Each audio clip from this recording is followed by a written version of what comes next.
Yeah, we could probably do that.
Apparently, we're getting ready for some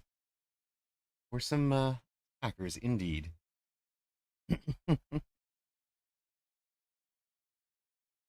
Mamaro recommended the name Nightballer. I thought it was good. It's pretty good. I like it. I like it. Well, welcome home, gamer. We are in Mechabellum.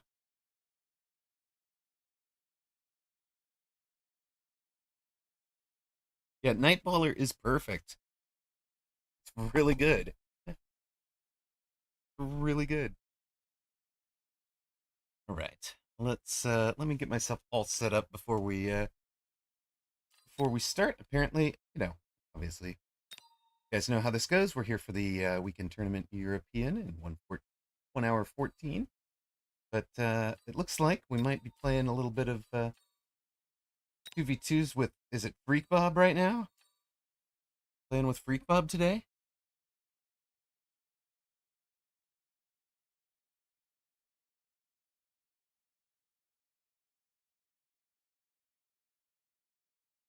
Oh, hey, we got a nice shout out from Unfaithful last night. Anabolica gave out a community sub last night. Appreciate you all. Rated out to Faith last night. Uh, he's trying to make the push for partner ahead of TwitchCon.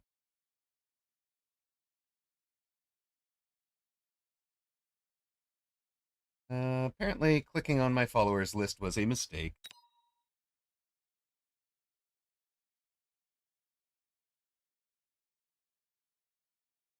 Oh, follower list, why do you do this to us?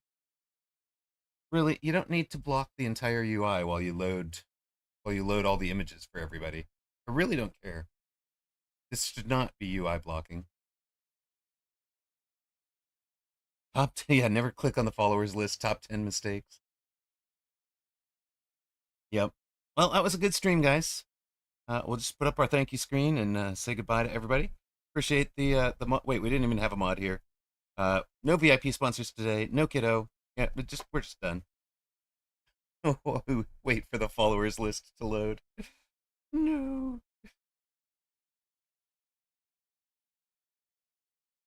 La la la la la. It's literally taken a minute. We clicked on it when there was a minute 14 to go. It's literally taken more than a minute to load. How? How? I mean, even if you're just loading 200 images, how? How is that taking this long? But there's you can't take that long loading something, let alone be blocking a UI for it.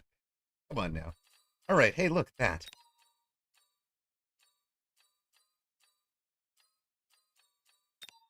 Can I get to first Freak Bub? Freak Bub, one of my all-time highest beaten. We got our 2v2s going with Nightballer here.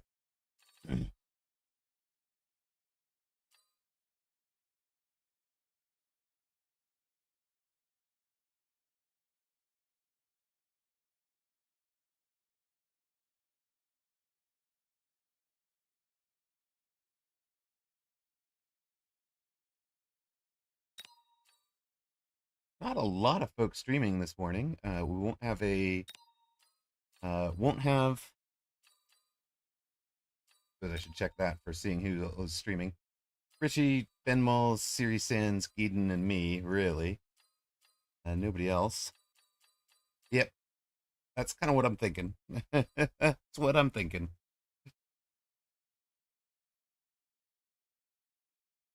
It will be over in a bit, hopefully.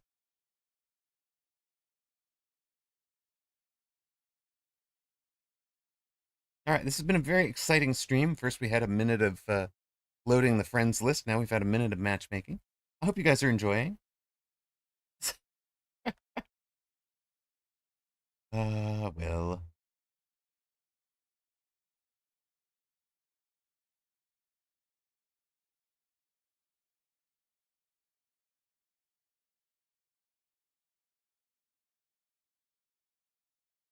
You're supposed to start streaming after you came home yesterday, but caught food poisoning? Nightballer, what the heck? That's painful, dude.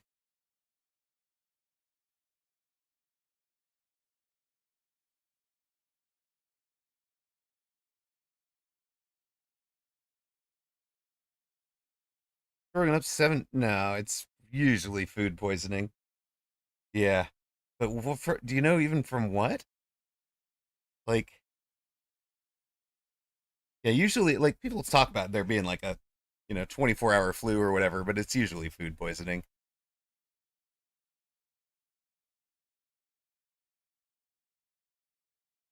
They didn't even want us. You were on a cottage party with friends, so somebody made, yeah.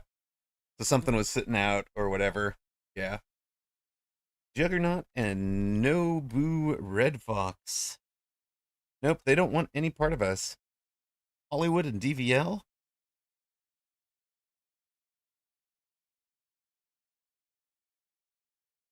They're all right with us.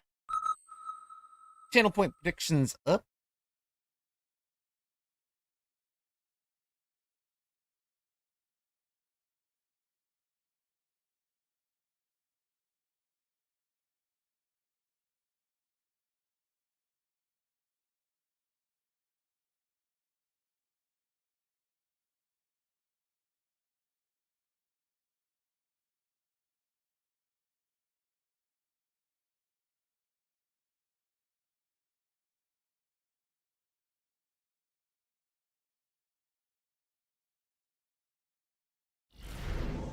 Right. First game of the day. Channel point predictions are up. Let's go. What do we got here? I can take a 3700 speed. Take the 3700 speed. And it looks like we're on a standard map, so speed good. You also took speed. Great. We'll close the distance.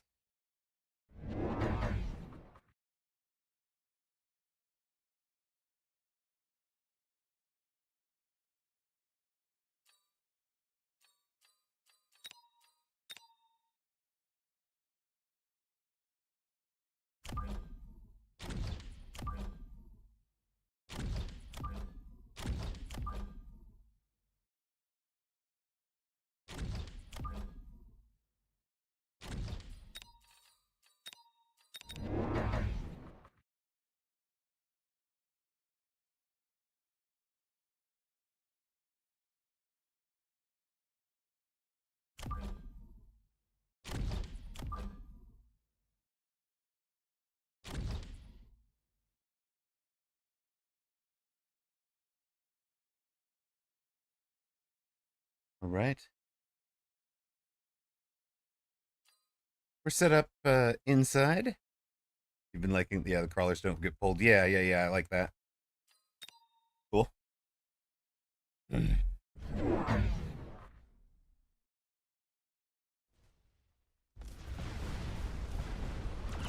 So we've come out strong left with a plan to kind of push the outside eventually.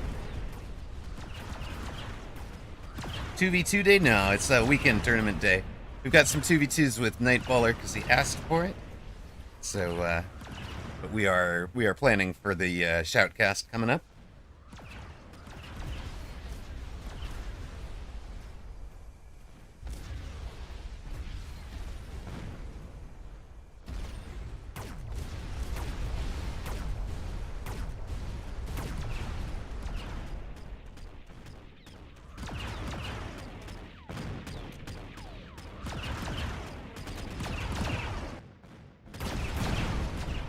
We're just passing some time, build the audience a little bit. Counterpoint predictions up for this one. You've got about 10 of you. If two people wanted to throw down some bets, you'll be in good shape.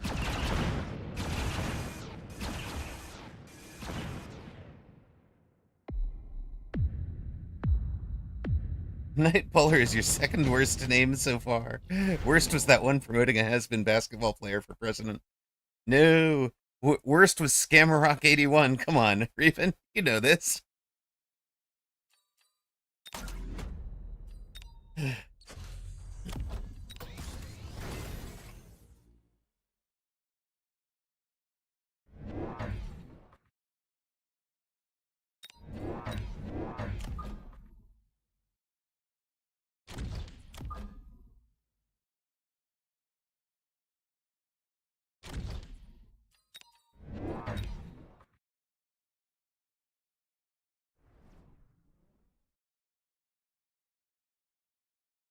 That is our play. Let's go.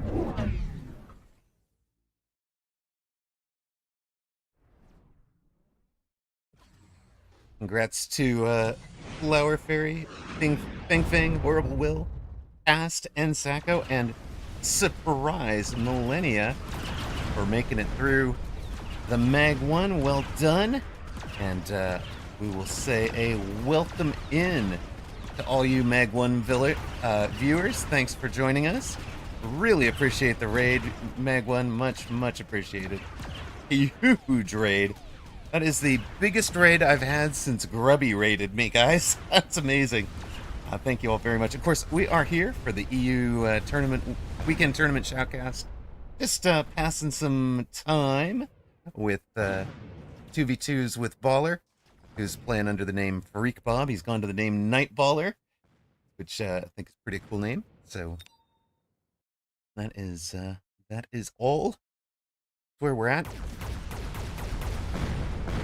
We have been running some degen Rhino Wasp strats lately, so you might see that.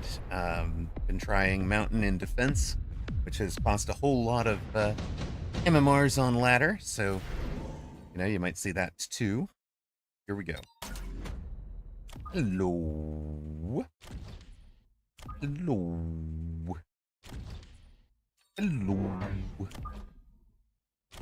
Also, let's just say hello.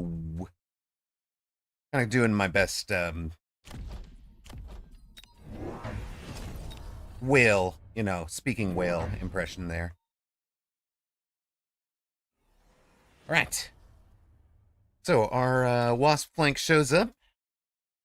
You won a game you should have lost yesterday thanks to Rhino Wasp. I mean, I sometimes show up with those hard. I've turned games around from like under 1,000 hit points with just a complete transition. And opponent does actually, look at that, goes with 4 Mustangs and 2 Wasps this turn. How'd you... Wait, no, these Mustangs already existed. Okay, that's fine. That's fine. Still not going to be great for him. Hello, Zalex. Welcome in. And I've got to say hellos to Tuvin, Reven, The Conclusion, Zenzuzex, Larksmeister. Let's go. Hello. Welcome home, everybody. Hope you guys are ready for a weekend tournament. We've got, it should be a wide open European weekend tournament with a bunch of the top players having spent hours doing ladder with Mag 1. Probably won't be participating. Apucci wasn't able to participate in Mag 1, basically due to about 3 weeks of travel that he's got going. Well, it's something like 15 days of travel, but it takes him out of 3 weekend tournaments and would have taken him out of Mag 1 stuff, so... Alright. We've lost our flank. Lost hard this round. Leaves of Lothlorien, how you doing? Welcome home.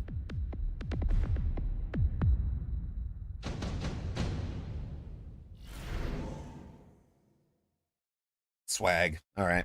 Well,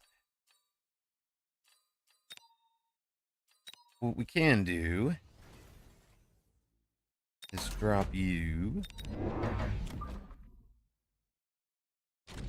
something like you and you. Do I want to sell somebody? I think we might sell out of you for now. These guys still have kind of a blank screening role.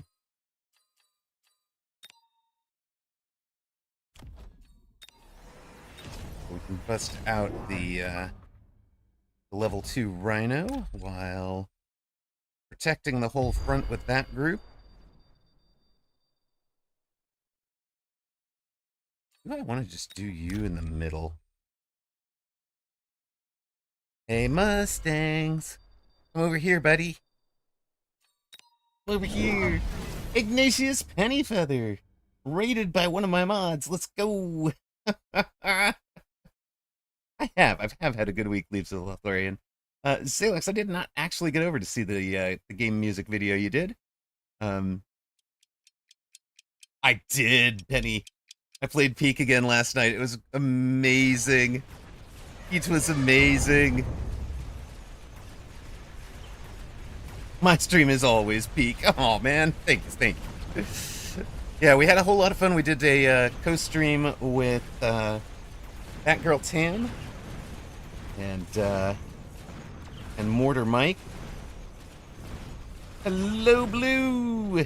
How you doing? Welcome in. My message failed to send. How about... Here we go. Oh, apparently I'm a rate. I just rated my own channel, apparently. Excellent. Excellent. But those two were a lot of fun to fall off a mountain with. We made it all the way to the Arctic. But, you know, there was a lot of dying. Yes, welcome, Raider. Thank you. Yeah, well, welcome in, Amarok. I guess I should tell you guys I'm mostly a mostly a Mechabellum streamer. You guys will probably all know me from Mechabellum streams, but you know, every now and then apparently I stream something else like Peak or other things.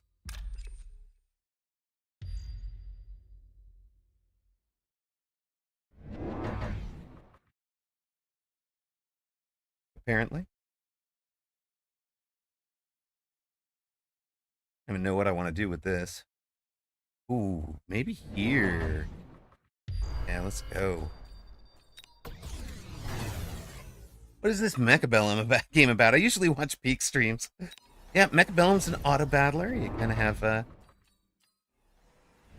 you know, the ability to buy some units, maybe even place some units. But you know, once the turn's over, you're pretty much limited to whatever you did.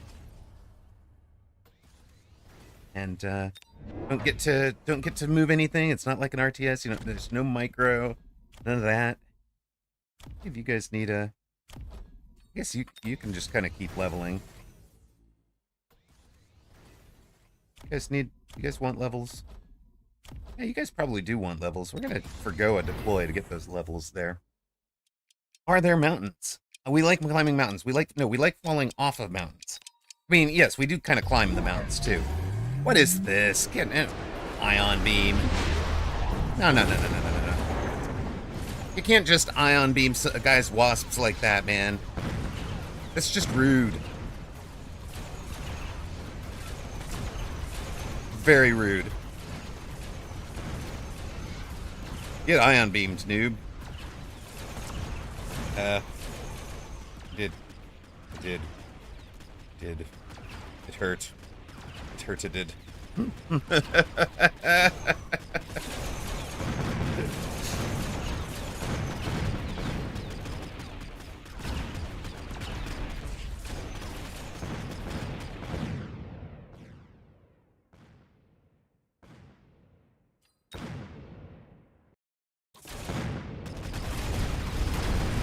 Can I climb it? No, you cannot climb with it. I love it. You will fall. Haven't we all? Haven't we all done that? Well, there were no bets on this match, so, you know, I'm not risking anybody else's MMRs. Rocks, really. We gamble rocks here. Did big rock gambit. Okay, you... Are you lined up with us? Not really. So that means it's okay. And then go with...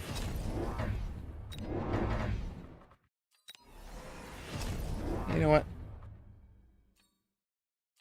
Let's do those two. Range, speed, and zoomies. Gonna be cats with zoomies now. Let's go. It's just use him wrong. Imagine your opponent not spending money for 3 rounds because he lost already. That's when you place a juicy level 2 mountain. Let's go, Chubby. I love it. You just go straight there, buddy. Go get him, team. Oh, yep, love it. Thank you, brother. Partner throwing down the drop there. Rhino assault on the back line. Your board is super sledge coated. Let's go.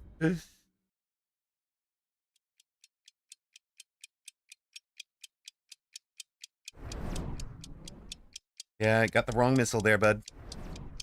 Yeah, that one will do better for you. Bit late, though.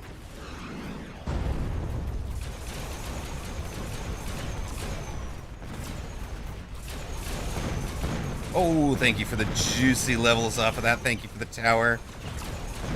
Thank you. Oh, yeah, all the juicy levels. Let's go. Nom, nom, nom, nom, nom. We hungry. We hungry. You won a game with the mountain yesterday by already winning the game and then adding a mountain. That is pretty much the way to go with the mountain, in my opinion. My expert opinion.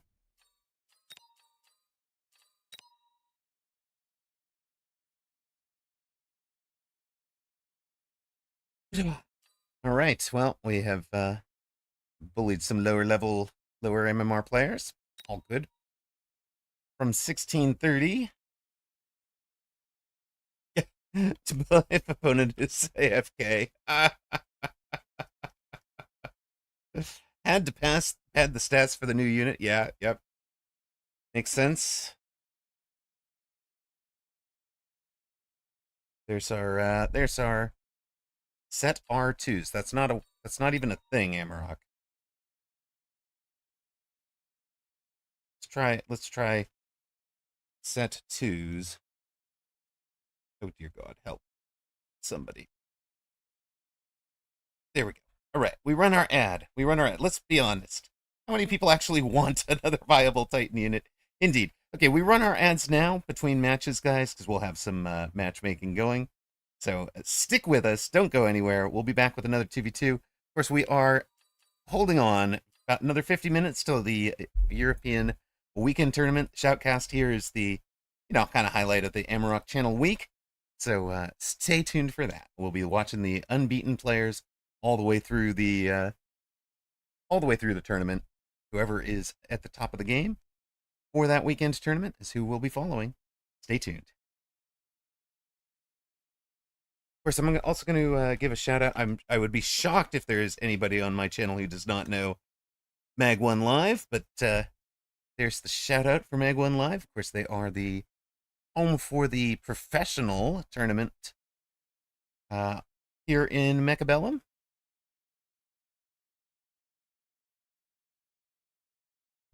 Professional tournament play, kind of the highest level of Mecha. And had the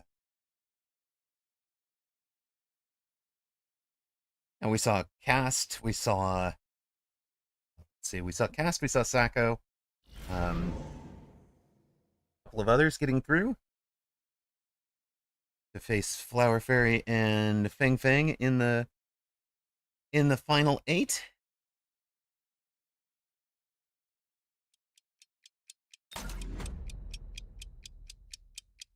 Zemp and Math barely missing. I don't really understand these names. Usimuoh. But okay, it's fine. We are outside of Siege. We don't do a whole lot of 2v2. Oh, there's Celerity versus Crypt show match coming up. Nice. Yes, we are a heretic not using the hacker. It's true. It's all true.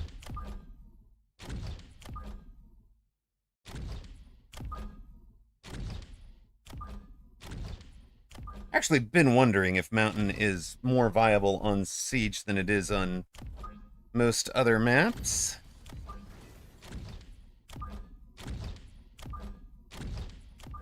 So we're going to experiment with that this game. We'll check out a little bit of Mountain action on Siege because there's just so much space. So apologies to teammate in advance.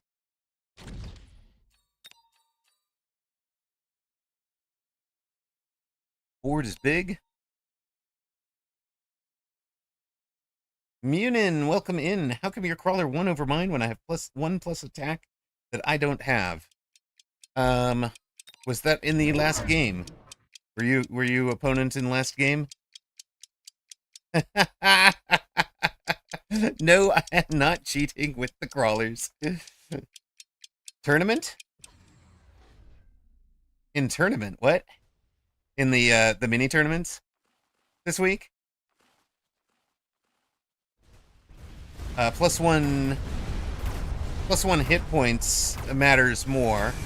Yeah, 2 weeks ago. Plus hit points matters more. We might have had support from something. But +1 attack isn't a breakpoint. It just doesn't change the matchup much. It's +1 hit points that you want. No, streams do not get better units. Yeah, it doesn't even give better odds. The +1 attack just doesn't help. It's not a thing. Hello, Momaro. So yes, speed gives better odds, and I do play a lot of speed. And I usually take the I usually take high mobility, so that could have been some of it. Absolutely no reason not to. See if we can punish all 4 towers back there. That would be quite the coup.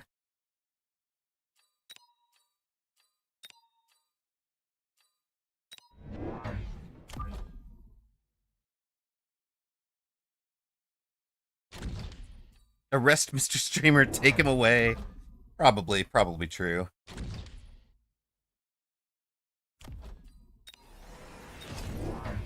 Those darn streamers always cheating. Can't trust one of them.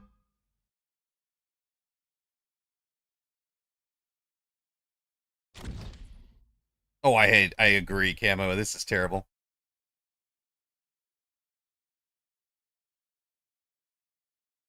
Well, I'd have to go back and look at the game, Munin, to give you a better reason. We actually could.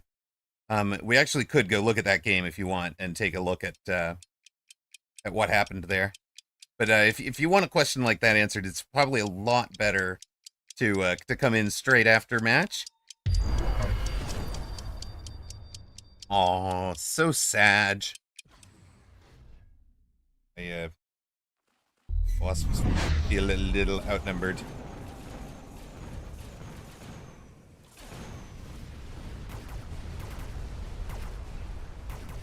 But yeah, we can look at something like that right after a game if you run into me again, Munin.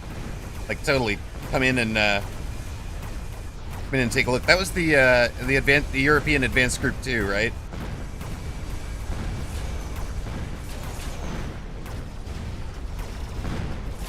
We were semifinal, maybe?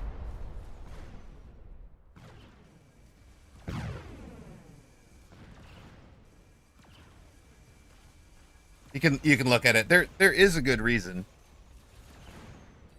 Whatever it was, but we'd have to go look at it. I can see clearly now that... Wait, no, never mind. Sorry, guys.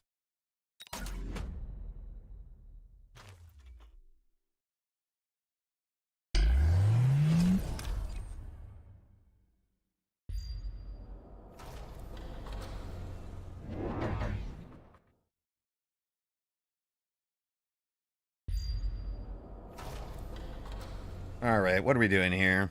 We're still prepping for Mountain on this board. You can't see it's more than 5 days ago. Yeah, I mean, that's the problem, is that replay will be borked by the bug fixes on that most recent thing. We took a look at even a replay from this week's mini that didn't involve any of the units that were listed in the patch change notes, and had a borked outcome. Player who eventually won in 11. What?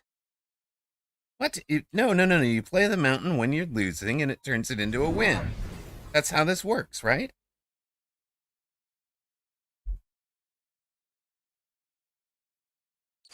We're just gonna range our chaff by a maybe. Might even we're just range the range our chaff clear. Might even range our fangs and then slap down a Mountain. I mean, he's got no DPS. There's no rigged games, Munin. There's no rigged games. That one was not rigged. Yes, play it while already losing so that it gets buffed quicker. It's the long term. Yeah, we're playing the long con here.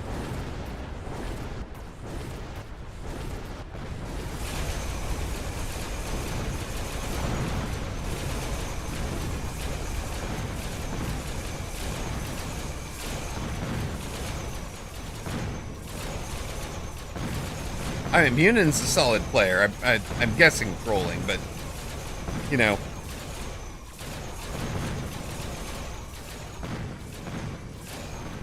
We have also recently pissed somebody off by equating racism with Nazi ideology. So, we seem to have gone ball fang for the long haul here. Oh, old drunk Swedish man. That's fine then.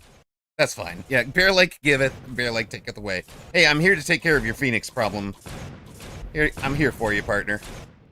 See? Pew pew. Drunk might be the important part here.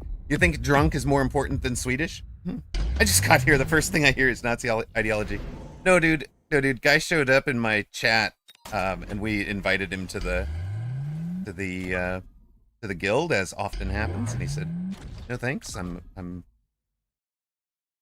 a racist," and I said I assumed he was joking, but no, he was quite serious, and he is now upset that I then equated that with racism, or with that his position, and he says that his racism is depends on the definition of racism, but I spoke with him at length, and I'm pretty convinced that it's to be. Yeah, at least he was open, right? But no, in all fairness, his position is not what an American tends to mean by racist, but it's clearly an underlying racist ideology, and he's fallen for the no. Yes, he was very polite. He was very grammar obsessed, and he had and then he went off to sabotage a weather radar.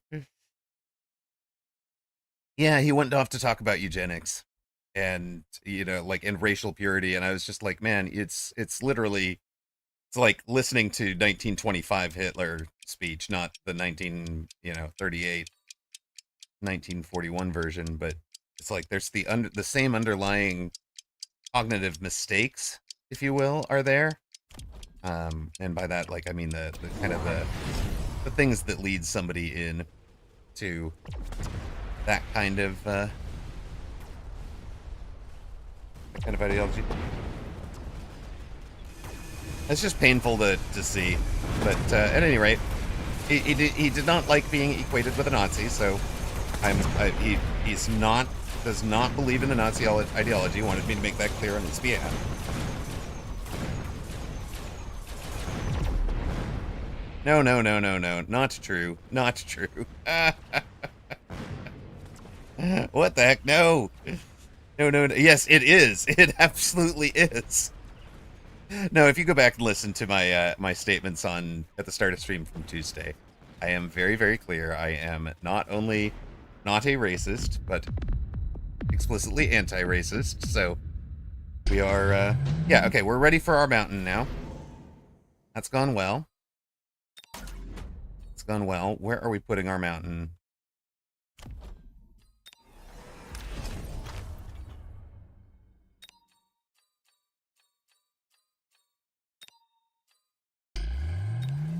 Exactly. If a cat looks orange, smells orange, and speaks orange, it's an orange cat. It's not something else. Totally. Oh my goodness. All right, all right. What are we doing here? No, I don't want more units. What I want... What I want is that, I think. We're just going to hit you right from the off. We're going to have some Fang in front of you.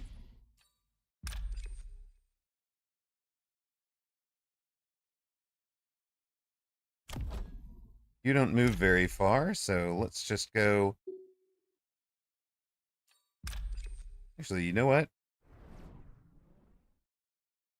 Let's go something like that. I think that'll do nicely. You versus Rat. I'm sorry, I don't allow links from anybody outside of the VIP. So get out of the prevent the self-promotion sort of things and links to dubious sources. So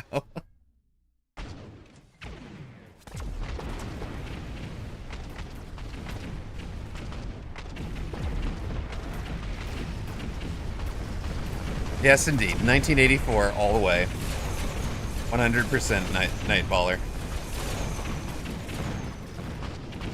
Yeah, no, it's fine. I get you, but this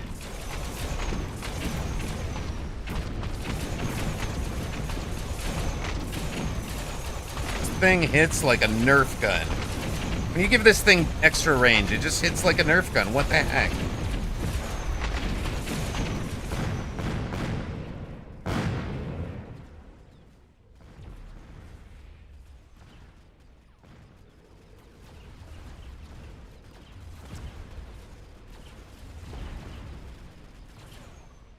Yes, sure, Jurgen. If you post some links to the pure hacker ideology.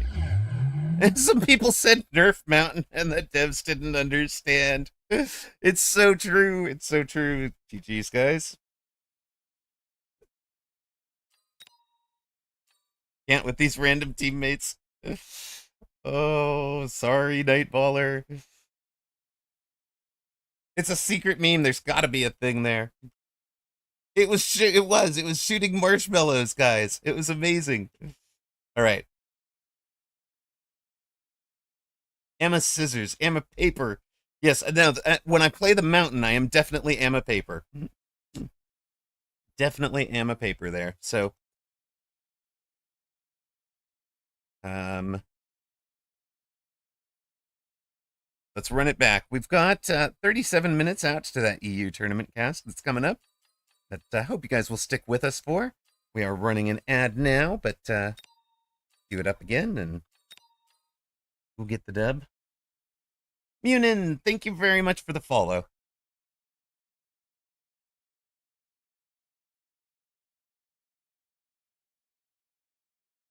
Ads for... I'm sorry, Zany Zap. I can't send you ads. I tried. I targeted them directly to you. You'll sign up. We're the same MMR. Nice. I'm not actually going to be playing in it. I'll be doing a shoutcast of it. We'll shoutcast the top neutrals. I'll play the Americas tonight. Oh, we do get to run it back against these two. Oh, right. You're immune to my ads. No. It is not. It can't be true. Mods, say it's not so. Is there somebody who's immune to my ads? Send help. All right, all right. UC and moi. We'd like our MMRs back, please, guys.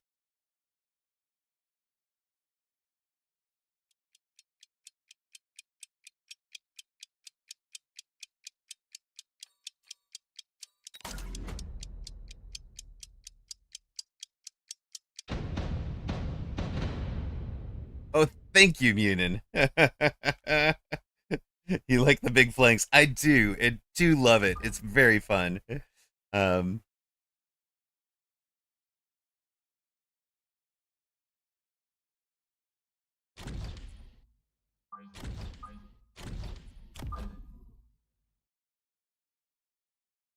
I love running them. They're just so fun.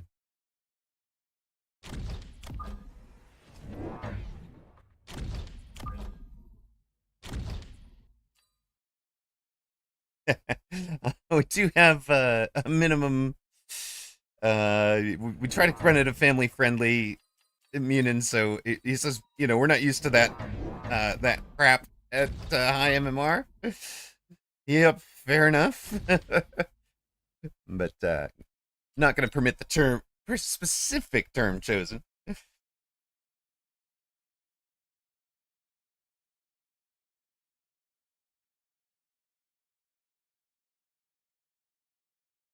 Exactly, 1984 again. Look at that. We've got him so set up that we. No, I don't think I did. I think it just knows that you're not allowed to run it anymore. Yeah, yeah, no. Oh, I see. It actually is. It looks, see? See, it just knows that you're not. It just knows that Nightballer is not allowed to run it anymore. No, man, it's a sub only privilege. So you want to be able to run 1984, you need a sub. Oh my god, don't start him on LeBron, guys. Don't start him on LeBron. No, don't. Oh, Reven, no. Guys, get prepared for the LeBron. Get prepared for the LeBron comments.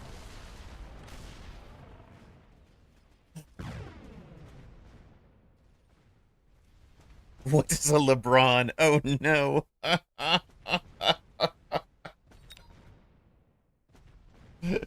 I've missed Nightcrawler. He didn't know who LeBron is. Yes, Munin. Yes, Munin. Nightballer was spamming LeBron James facts in chats often. You know how, like, in the 501 chat, there's a certain hateful ideologies get spammed every now and then. Well, Nightballer spams the basketball hoops ideologies.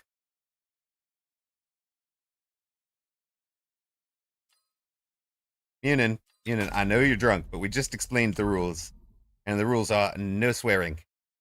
We're family friendly here. 501 is completely sane. Exactly. Exactly.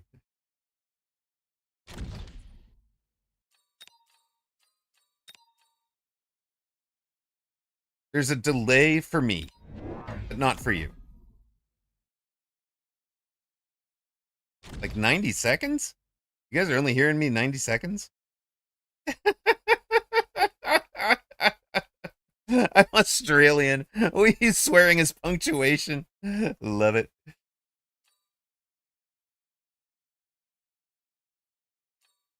Oh, there's somebody else. I see.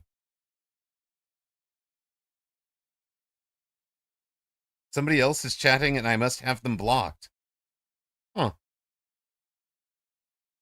Alright. Alright. I have oh, maybe it's a spectator. I have spectators blocked. I have spectators blocked always, so it's fine. Yeah, spectator. Makes sense.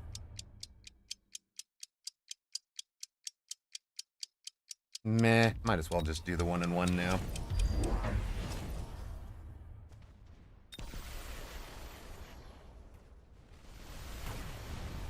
If we wind up locked on these big things, we'll do the extra damage. Oh, I just thought that's what I was thinking about at the end there, was whether or not to level that tower instead of taking the hit points. I didn't think this guy was going to be creative enough to hit the corner. So.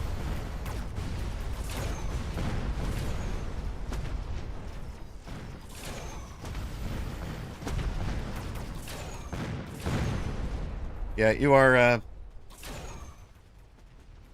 you're allowed to go ham there, Zalex. Go ahead.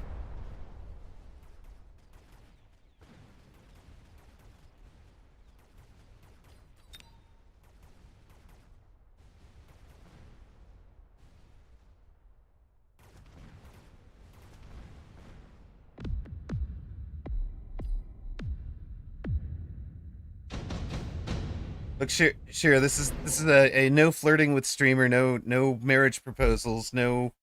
I do not want your feet pics. Don't send any of that. We're just trying to focus on the mechabellum today, okay? Hey, we don't want any confessions of love here.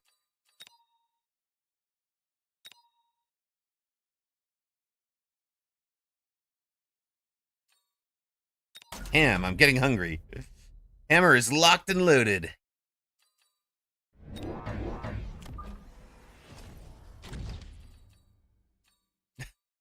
No, Bilbo, I will not. I'm not. Oh no, we were not focused on Peak. Peak sometimes goes poorly. Did go poorly. Something like that. Well.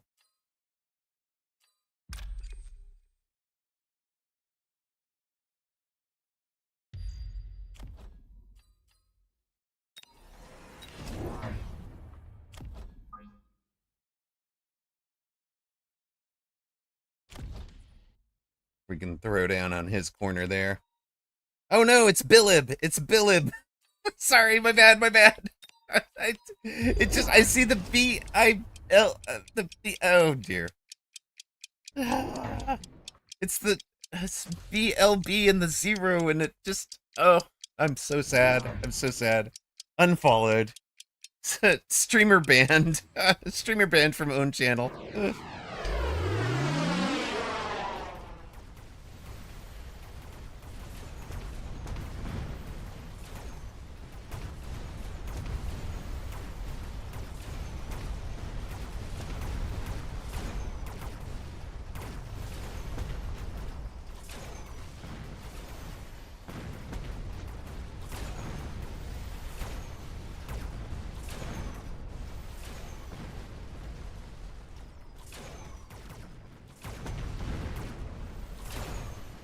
Exactly, he proposed. Bilbo's got a ring, it makes sense. At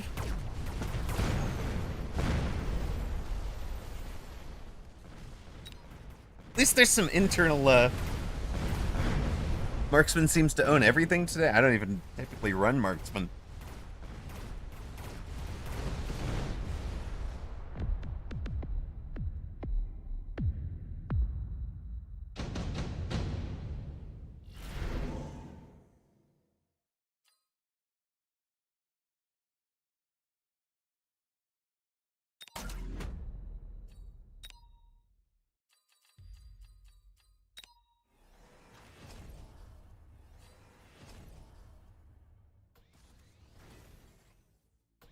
Yeah, getting stalked by Sauron could probably be a bad day. I don't think I'd enjoy that.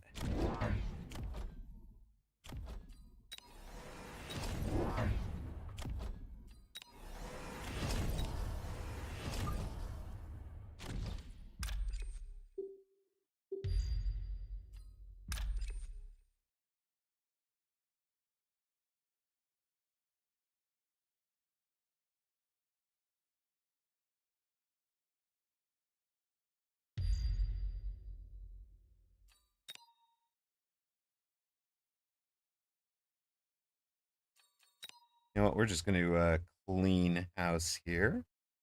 If anybody's coming over this direction. Oh, you guys are going to go try to play defense, huh? Okay. That's fine. I can fix him, Sauron. So Automod complained about he is a meanie.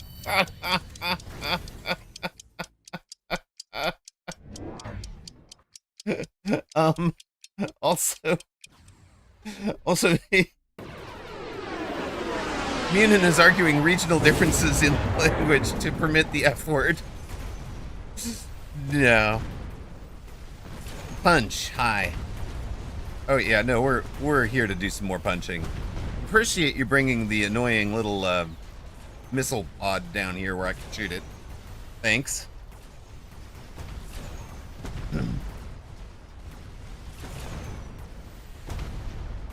Oh, did you just level my Phoenix? Come on. Get that. Yeah, get down.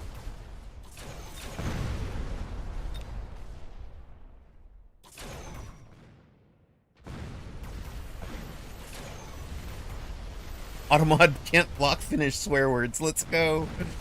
I mean, you know, we kind of might need a Finnish native moderator at that point. If only there was somebody I could trust.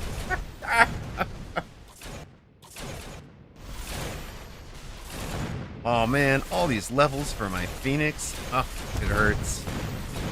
That's gonna be so expensive, guys. Why are you doing that to me?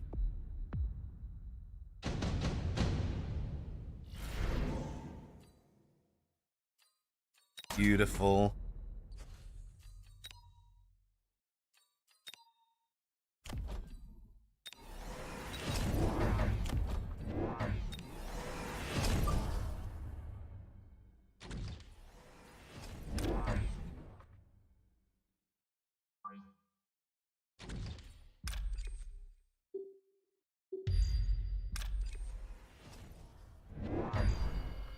Give opponent more problems if we can. Now, he's shooting down this guy's missiles, right? So we sell this. Maybe we loan sell that and range the arc lights? Or level the Phoenix. Level the Phoenix. Loan. Sell you. Level the Phoenix.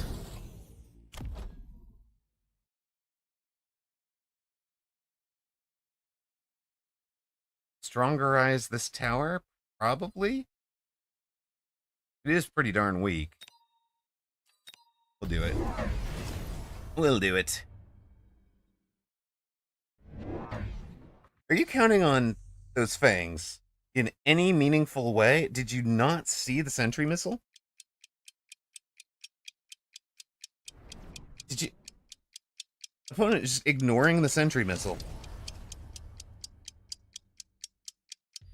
Opponent, no, man. Also has no upshoot at the back line. Yeah, goodbye, Fang. It was nice knowing you. Also, pew pew pew pew. A little bit of extra pew pew pew pew. We'll take towers. I didn't even need to put the tower that all the way there, did I? Goodness.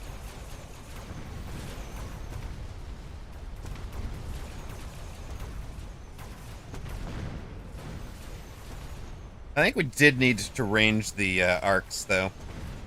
They're a little sad this round.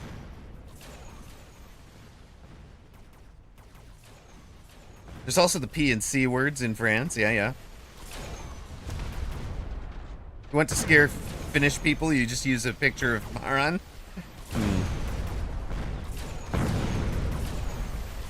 I thought about getting power armor for the Rhino, but it didn't turn out to be particularly necessary. And partner is here now.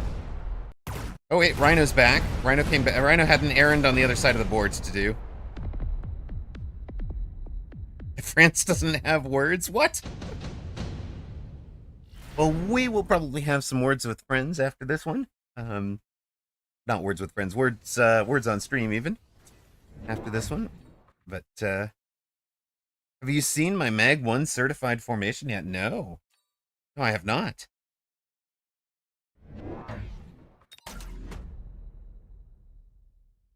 Yes, those are punctuation.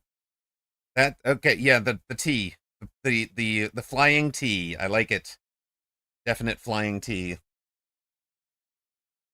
Alright. Oh, well, I mean. Still Thorn, thank you for the follow.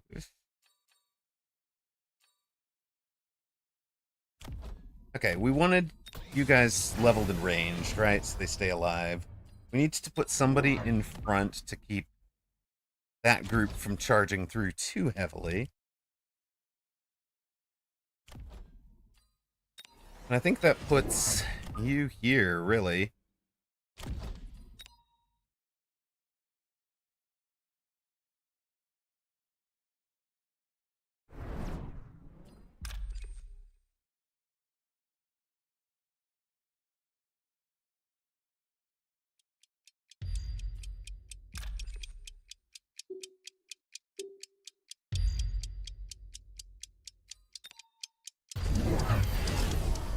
A wasp. Okay, let's go. Love it, brother.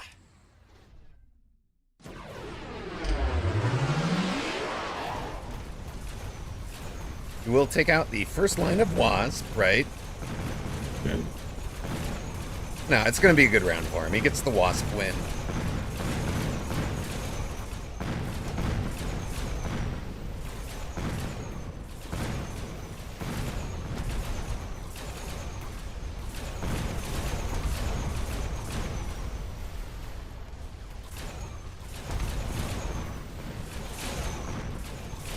What do you even do at TwitchCon? I don't know. I've never been. I've never been. Welcome home, Toast. I've never been to TwitchCon. Think I have any idea what we're doing there? Yeah, we're promoting. We're gonna like promote Mechabellum or you know, chat with people. I don't know. Discuss ideologies. Exactly. Discuss moderation policies.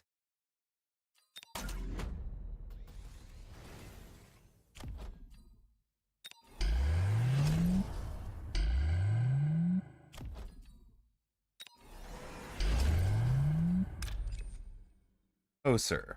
You have no protection for these, do you? If you want them where you want them.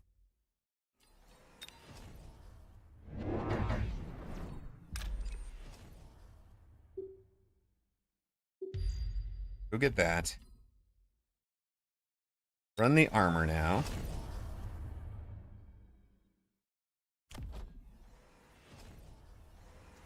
Hold on.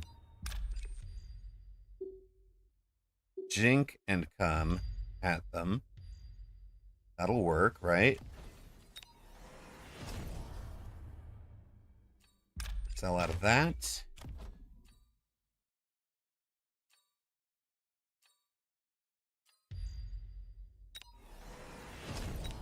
Pick up you two.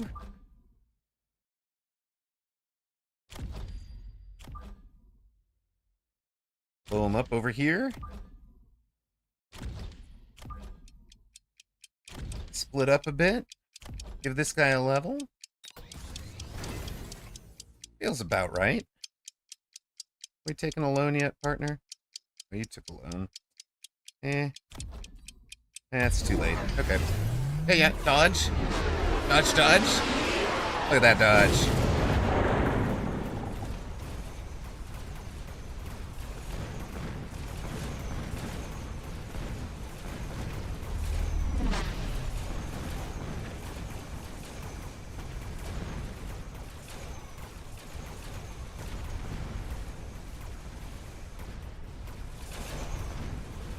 Wasp's doing parade drills over there, yep, on that front, for sure.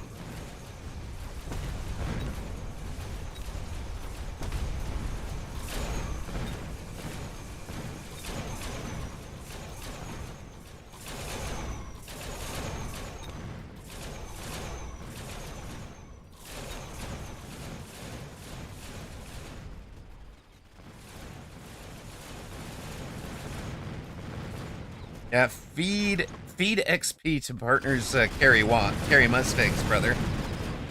You sure you're gonna win this? You sure you're gonna win this? Partner Wasps Rhino.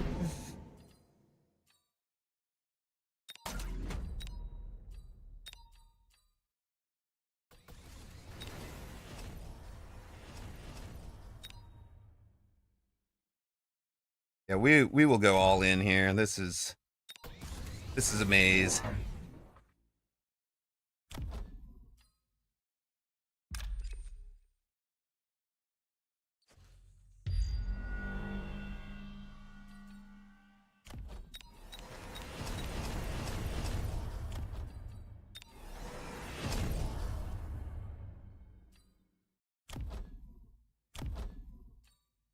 Really, these steel balls felt like they were way better than that last round.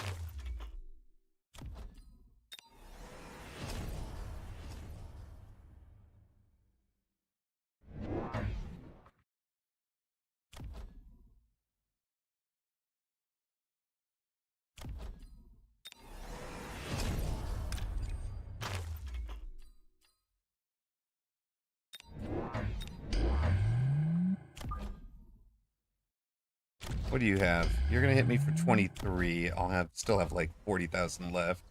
That'll be fine.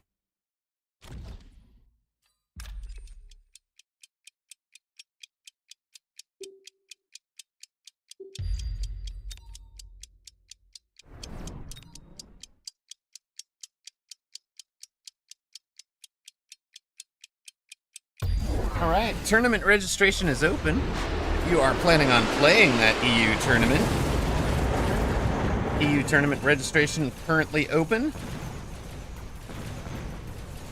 Get out there, have some fun.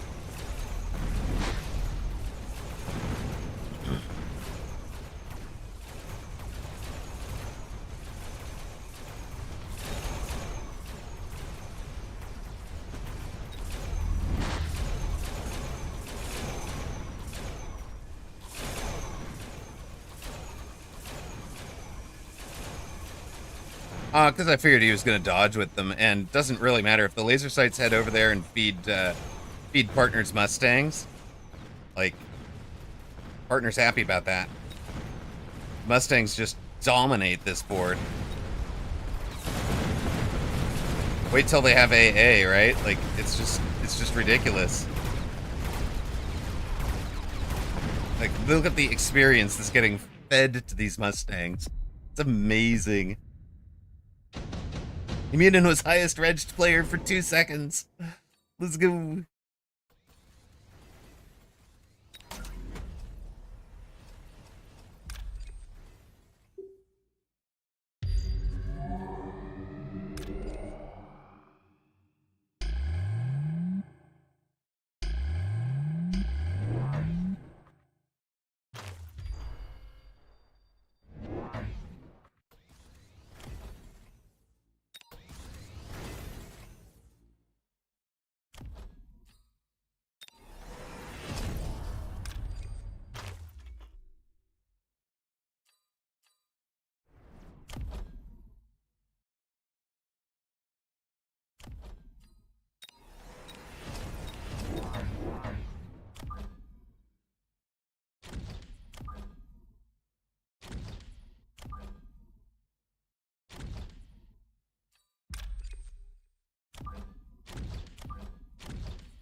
All right, here we go.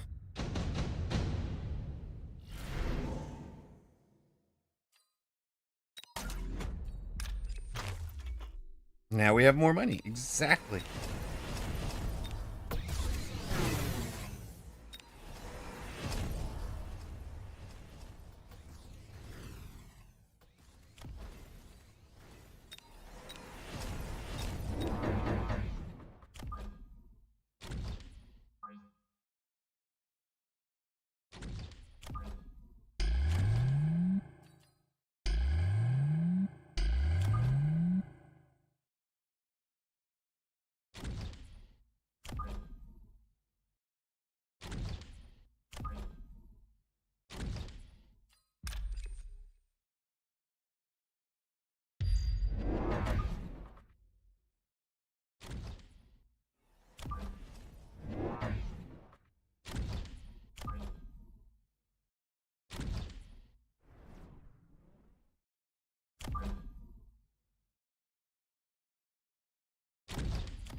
Yeah.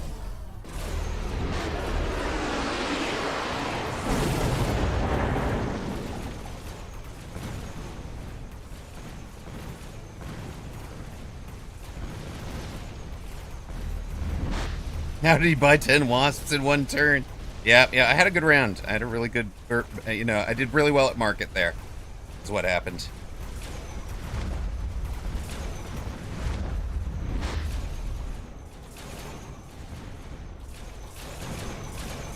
Opie is doing Worm Wasp for us, it's true. Opponent. The Bazaar's a crazy place. Alright, tournament is in 8 minutes. If you're planning on playing, get yourself signed up. Looks like we are going to lose this one. Partner arrives. Partner arrives to clean up.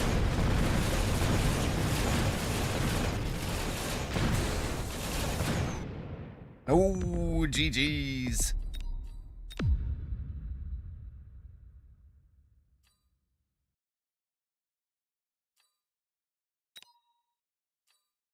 Rip. Sorry for your MMR there, Nightballer. My bad. And I have no more insights. No more insights. Oh well. Screw the rules. I have money. I mean, it does seem like that is the current political climate, but whatevs. Okay. We got 7 minutes. I don't even know if that's enough time for a halfway decent round of words on stream, but we can at least start one. Unless you guys just want a countdown screen. We'll run a little bit of words on stream. Don't forget to get yourselves in and come on over to run the ad break now. That's a very good point. Yes, we'll sing some karaoke. Wait, what? Sing some karaoke? No. Not singing no karaoke's.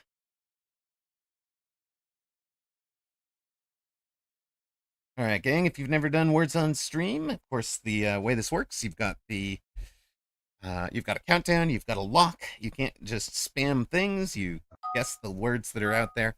There's 7 minutes to tourney if you're registering. Like this could be, pink, for example, would be a word there. You just type the guess in chat, and off you go.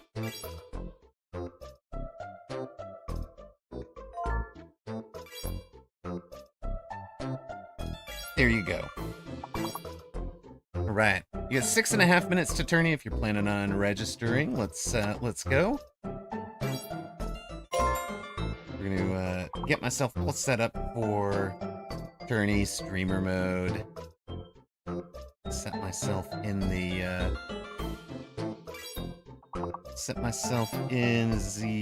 MROX broadcast booth. Make sure we are pulling proper audio. Looks like we are pulling proper audio.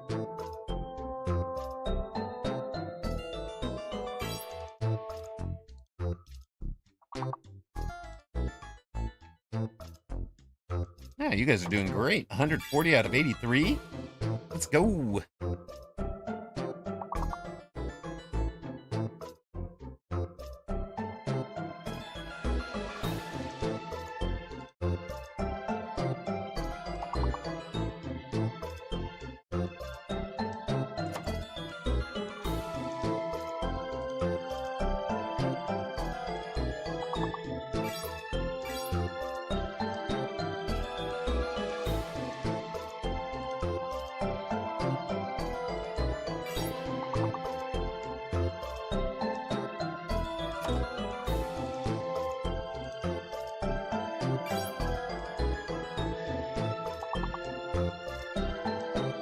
Missing one.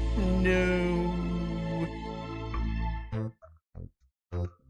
One down. One word away from perfect. 179 out of 83.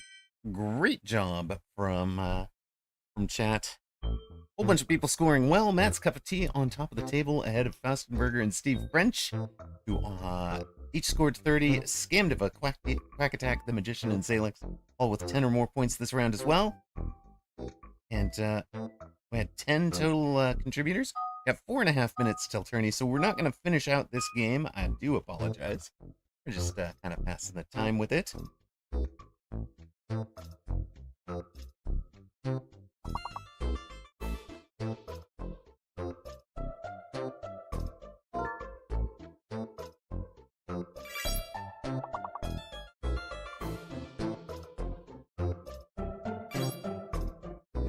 Restart the game client for a moment.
All right, let's go. Perfect. Great round from Fastenberger, Steve French, Matt's Cup of Tea, and Zenzuzex pushing us through 2.5 minutes. So looks like we're taking about 2 minutes a round. We'll run one last round at European Tourney. If you are getting into that, you got to get registered. There is 2.5 minutes left. AWM is the top registered player, so you do have a legit shot at winning this. Raven, Coldfire, Play Archer, Azeel, Freak Bob, Senzuzex, Dorgon, Codius Prime, Heed, and Everyone is a Pro now are the other folks at the top of the list. I will keep an eye on that to make sure we don't wind up in trouble.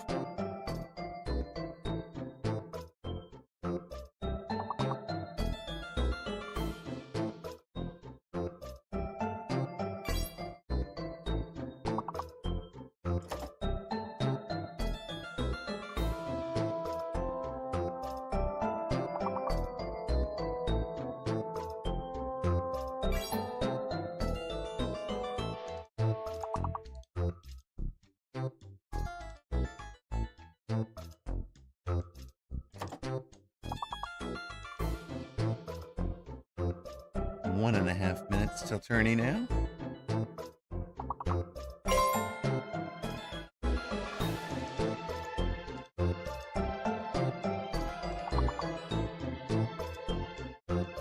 One minute to tourney. For those of you that are playing, you probably want to switch into your game client.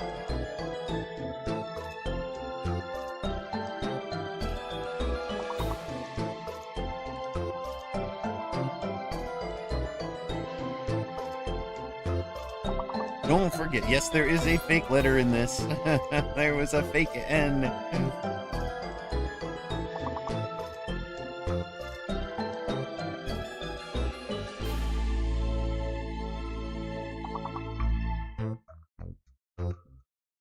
All right, that was it.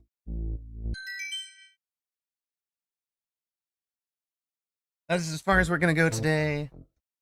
Congrats to Steve French, top of both level 9 and the overall table. Ostenberger, Esmerit, the Magician, Scamdiva, Quack Attack, Der Berserker, and Juxtapose all had great rounds on that last one.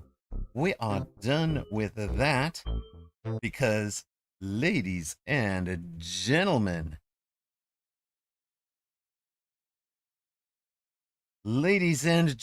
start your mechs. We are ready for Weekend Tournament 114 European. We've got notable players absent due to the rigors of the Mag 1 qualifying this morning, and Apucci is traveling, so this is a wide open field. Could go any which way. I am very much looking forward to seeing how this one goes. My bets might be on Park 09, on, let's see, Illuminati's always good. Freak Bob is Night Baller. And we will see how this fella's doing. But let us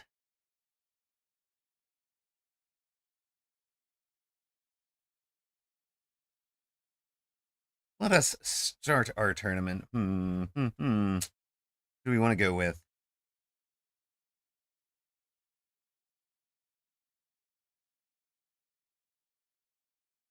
Let's start our tournament with Park 09 against Feywa.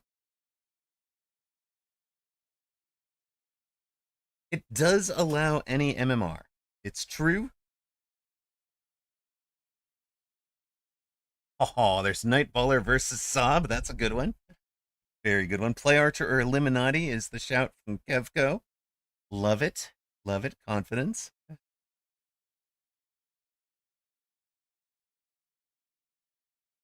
Of course, we put up, we are always going to follow a unbeaten pair of players.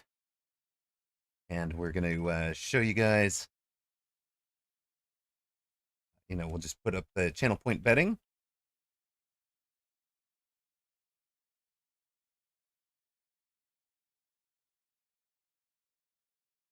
But Philip, it is any MMR, and then splits the groups by MMR so that you're kind of seeded by MMR, and if you're in the rookie group, it's fine. You're not going to be facing the top players or anything. So generally fine there. We've got 90 seconds till the match starts.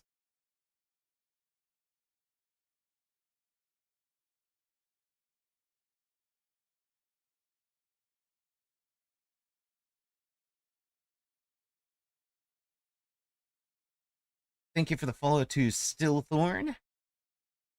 Just waiting for the spectator delay to come down. Of course, this is an anti-cheating measure. If you've never done a Macabellum tournament before, of course, all the spectators are on a 90-second delay, so they can't essentially stream snipe by watching something and letting somebody else go.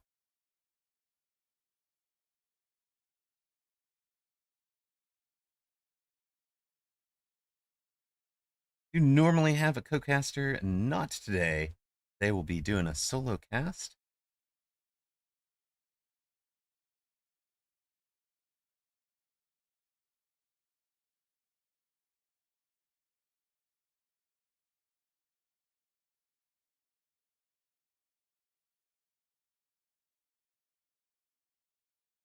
I want to say a big thank you to the VIP sponsors that have been keeping us on the air.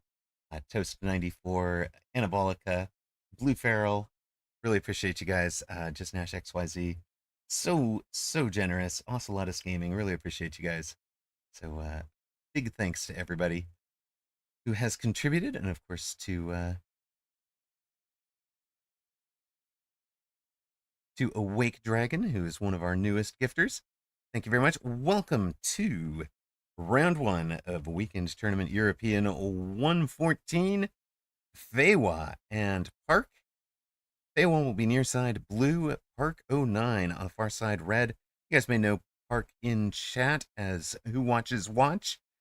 The kind of the quote from The Watchmen. Who watches the Watchmen? Park is going to be a elite specialist, far side with Sledgehammer and Hound.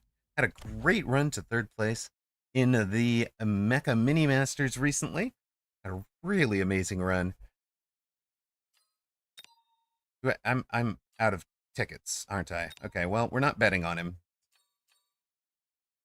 Should have gone off and got more tickets during the 90-second countdown. Zany Zap, you were correct. The players did each pick a specialist. Feywa, near side, Rhino Specialist, coming out with a Steel Ball Arclight on the line. Crawlers up front. Park's got essentially a very defensive formation. Took Elite Void Eyes to blow up those steel balls. He's got the Hounds for chaff clear and the Sledges for tanking. No normal chaff, but that's not really a big issue because he's got the Sledges lined up. Now he's switching the order of operations of Hound and Void Eye. The Void Eyes have 100-meter range. The Hounds have 70. I don't know. I don't think the Hounds will push the Void Eyes, but I've never actually seen this formation.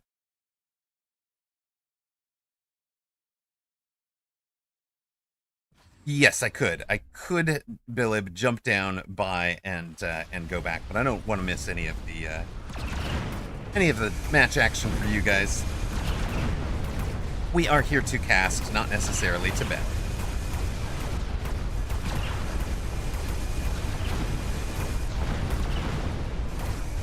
Yeah, the Hounds do filter through the Void Eyes. I'd never seen that done before. It works really nicely.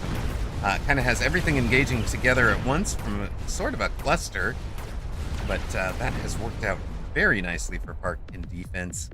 Wins round one, drops Feywa down to 39-28. Park was, well, we'll mouse over that in a moment. Quick teleport for Feywa with a Rhino Specialist. Are you running that kind of Rhino Wasp build? Are you proselytizing, sir? Hearing the word of the swarm, let me warn you, Park has beaten the swarm before. He has seen it. He knows about it.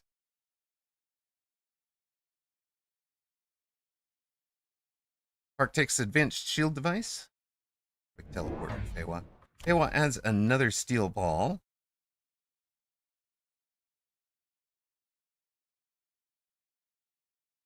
Feywa, did you see how clumped together he was? He was begging for a some kind of Stormcaller or Scorpion mass attack. Even a Vulcan, something like that, would do a bunch of splash damage. Void Eyes now take energy absorption, so they will be healing 2,000 damage every time they hit a larger target. Obviously can't heal 2,000 damage off of a crawler, but they're hitting the Arclights or the Steel Balls. They're going to be mostly healing themselves. Added a Marksman tower level. And a second Marksman. A Marksman behind the tower is actually going to turn and play defense. Ignore this arrow. That guy, I think, is going to play defense over there. Yep. The arrows do lie to you sometimes. And this isn't the best matchup for that Marksman, but he can one-shot steel balls. 1, 2, 3 down. Get your last shot off, buddy. 4 down. 5 down. 2 deploys on that flank. Completely negated by one hero Marksman. And he's got legit like 4 hit points left up there. Look at that. Hero. Full damage dealer this round. Very nice deployment position for Park. Now he's got time to go answer that flank without the big surprise. We'll see if Feywa is committing to like the Rhino Wasp idea or not. In a moment, if he takes the Wasps, we'll kind of know. Improved Scorpion seems like it would be amazing for you, Feywa, but I'm not sure. This isn't actually truly improved because you rarely need the extra 15% attack. Both players took the underground threat. Feywa's going to use it to Have some chaff that summons in at a reasonable time over there. Park playing it in... No, Park playing it out there. Feywa playing it central attacking. So trying to distract things. And Park has some level 2 crawlers over there, so he's using the underground threat to distract the level 1 arc light, while the level 2 crawlers handle the steel balls. Also placing a sentry missile on the line, targeting the outside steel balls, who've been the gold damage dealer. Really trying to prevent those from leveling, right? They're 219 hit experience points away from leveling. They would have done if they take out this tower again. So he wants to make sure that does not happen. And it puts some tower pressure of his own on with a level 2 crawler out here. And a hound to play breaker for the chaff that doesn't exist yet, but might. Oh, a very solid round for Park. We'll see if the Feywa's underground threat moved over to the other side. So there's nothing that's going to stop that one. But I think these guys get there first. Tower's not leveled. That one's not leveled. These are level 2. They should KO this tower first. These guys were working on it first. Now they get there. So terrible timing for Park. And this set of steel balls didn't get missiled out either. Now we get the tower debuff.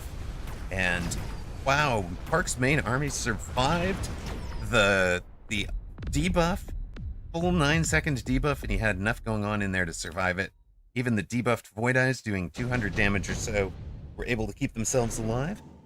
Feywa hasn't laid a glove on Park yet, down under 3,000 hit points. But this is the round his Rhino arrives, so it's time to put some pressure on with the Rhino. Let's see where it comes from. We've also got unit reinforcements. I love the Overlord for Feywa, but there are some marksmen on the ground. Stormcallers would be the other thing I would have thought about for Feywa, but given how lumped everything is down here. But no, he is just committing to this flank. He's using a tarantula to answer the crawlers. So that's a expensive answer. Rhino on the unprotected tower over here. Rhino is going to have a crawler to answer it, so it's not going to be making a straight unprotected run at that tower. Park, the tarantulas are just in front of the level 2 tower. Let's play some defense.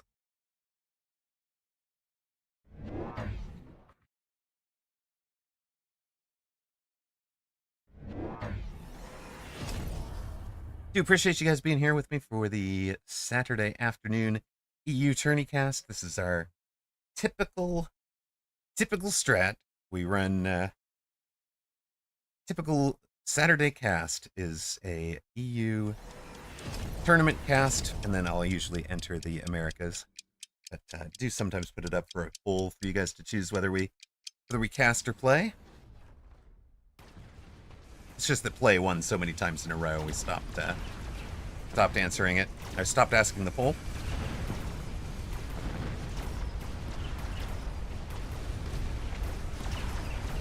That is going to feed XP to those steel balls they've finally leveled after a bad time out last time. Now they've got the lock on the tower right as the Rhino comes in on the other tower. Feywa, of course, had the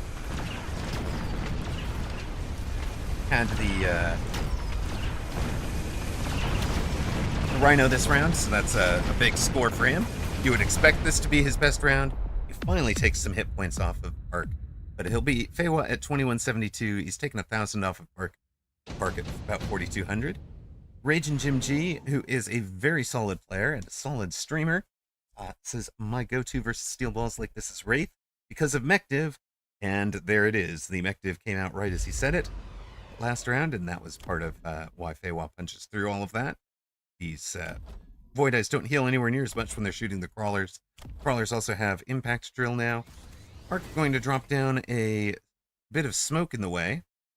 The smoke, I think, is more aimed at the arc lights than at the steel balls, although this steel ball is going to have to close very close. Park has ranged his tarantulas. Not playing shields yet. Shields into steel balls, of course, difficult. Feywa has kind of got this Rhino. It didn't leave it where it was, put it further out in the corner here. It has a weird angle out there. We'll see what Park does to defend that side's tower. Kind of guessing a level on tower, probably.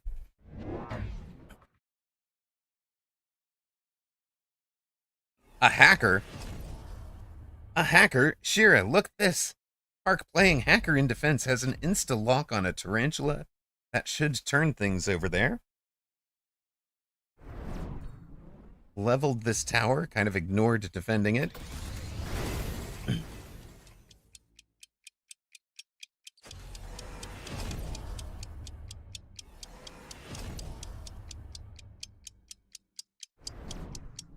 Mobile beacon was really good from Feywa here.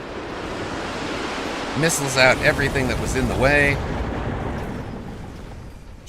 These guys should...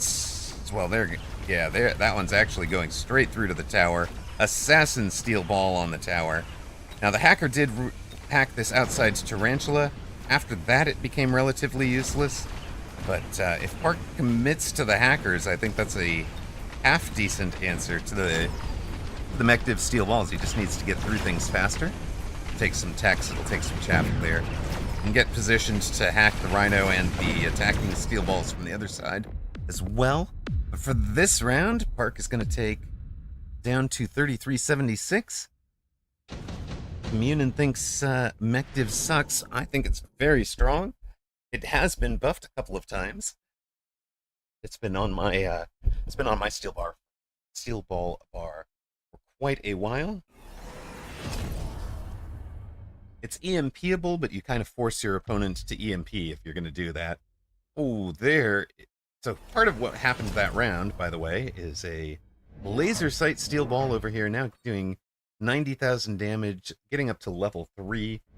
So remember the old extra range steel ball? Feywa has ER steel ball at home with the laser sight over there, and adds a wraith to it. Yeah, against Mustangs, right? Mustangs are really bad against crawlers. So, if Mustangs are chewing up your steel ball anyway, then you turn into a crawler. Other thing it's really good at is distracting Abyss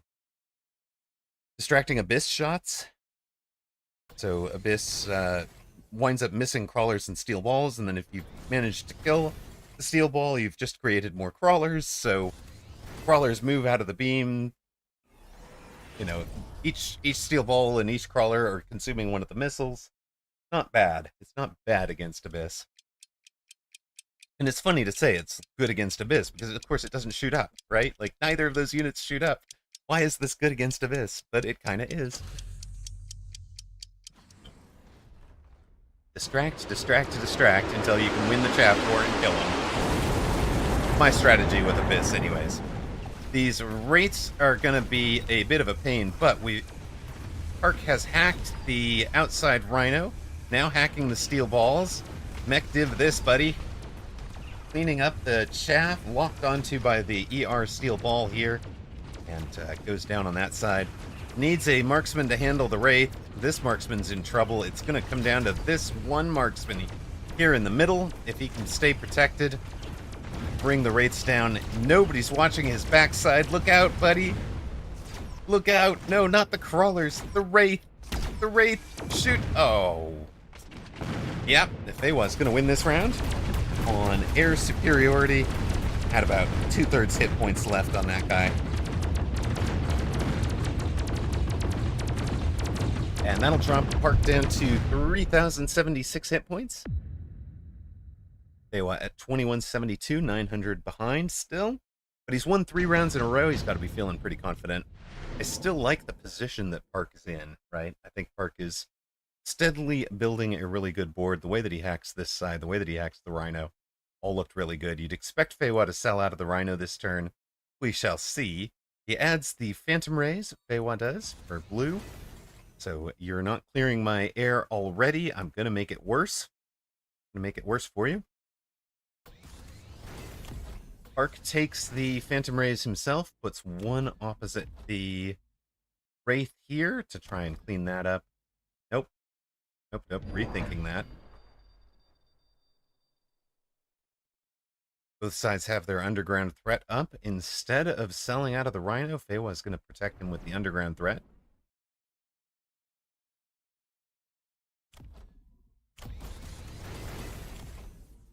Ark does need to take the defense enhancement. I think that'll help a lot in the Crawler v Crawler, right? Or does it? Now, at 187... 187 and 374, I don't know. It's not going to help. Maybe that's not important here.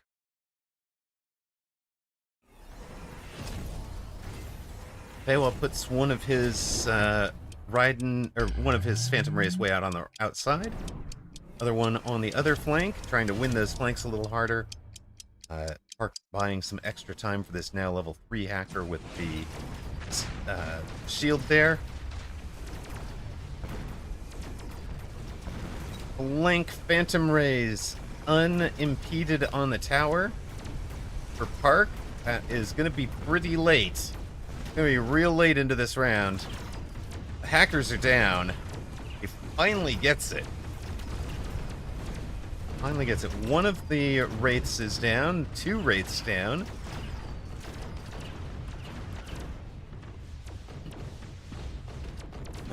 Feywa down to just these couple of units on the right side. Taking care of the Phantom Rays, taking care of the last Wraith, and Park has stabilized. Weathers the pressure when Feywa got the Rhino, and has now dropped Feywa to 1,005 hit points. We go to round 8.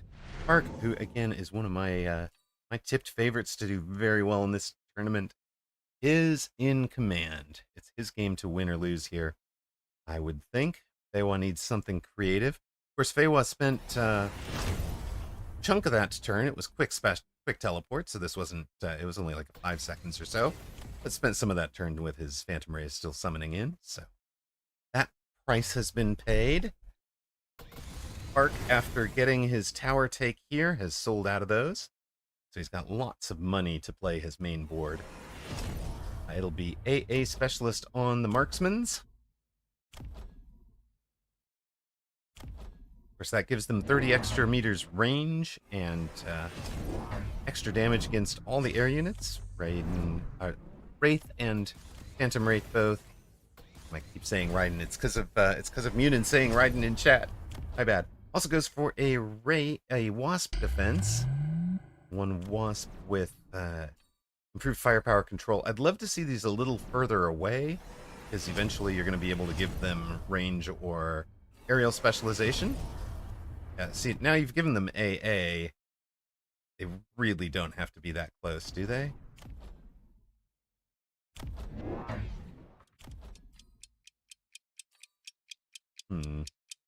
We'll see. I think they get the insta-lock here, though. On the Phantom Rays, that might be what he's going for. Yeah, insta-lock on the Rays. This is good. And 3 of them. You can see one of the Rays already down. 2, 3, 4, 5. And there's all 6 Rays down. The Wasps just sitting back playing very solid defense there. Rhino's been hacked very quickly. The laser sight steel balls do get their lock on the tower. They are kind of the last remaining major threat for Feywa. But it's working. He's still got units alive. There's no upshoot left for Park as the tower goes down, so it's a solid round for Feywa. Brings Park to 1776, most American of numbers for our South Korean player. I'm confused.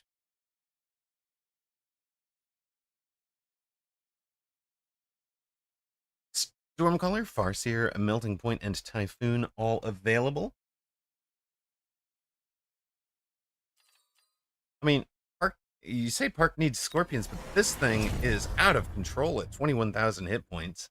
It will be electromagnetic EMP Farseers for Park, is the take.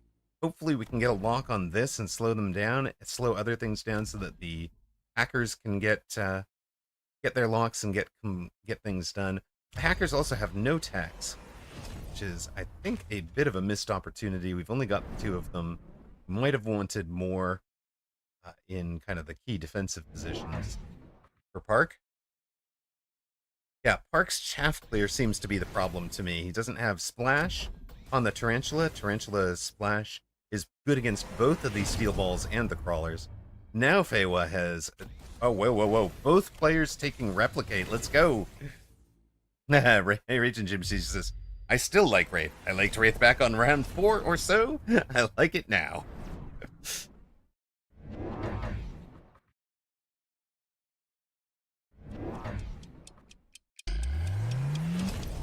Two new level... Oh, no. Okay.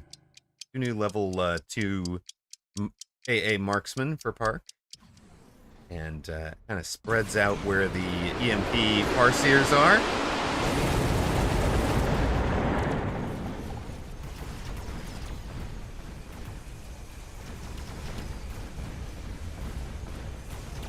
See, this outside hacker just goes down on the left side for Park. And that is kind of costing him because that's one of the key elements of his defense there. He's got a lot invested in it, and it just does not live long enough. Typhoon, I think it's a level 4 Typhoon for Feywa, doing great work as well. Tower debuff seems interminable, even at 7 seconds instead of 9 for Park. But it's down to 1 steel ball. No steel balls. Park wins round 9, brings Feywa to -96, gets the finish. Very well fought from the 1600 MMR bracket for Feywa 7. Park 09 at 1904 gets game 1. Moving through to round 2. Congrats to those who took their bet on Park. We'll have more wagering throughout the tourney. This is really good aggro from Feywa. Park very solid in defense. And belated happy July 4th from Park to the rest of us watching.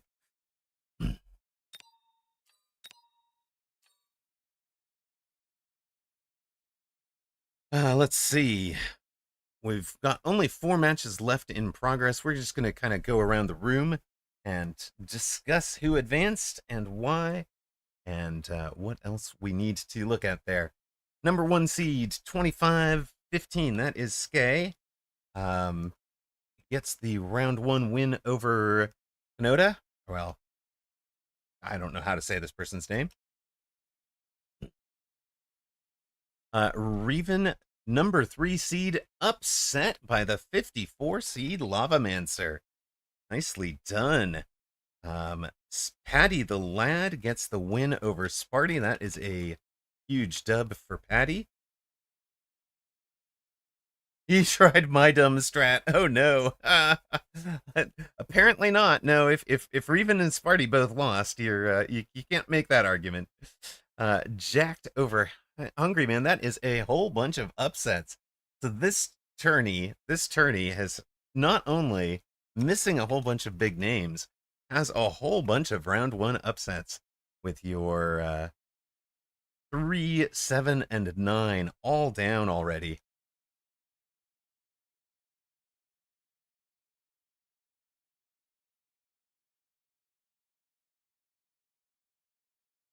Thanks, Rock. Thanks, Bear Lake. Freak Bob with the win over Sabman to that is 2 longtime friends of the channel.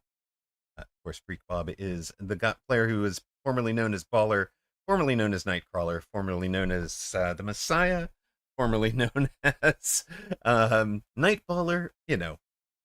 Illuminati with the win over Jimmy Jeeb. Jimmy Jeeb, of course, right around my bracket area. We run into each other frequently, have very good games. KSP Lapice with the win over Charissa.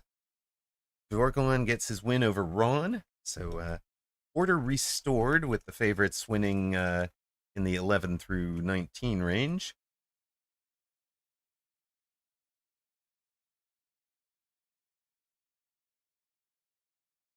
Overtomb does upset the 19 seed Theed. Well done there.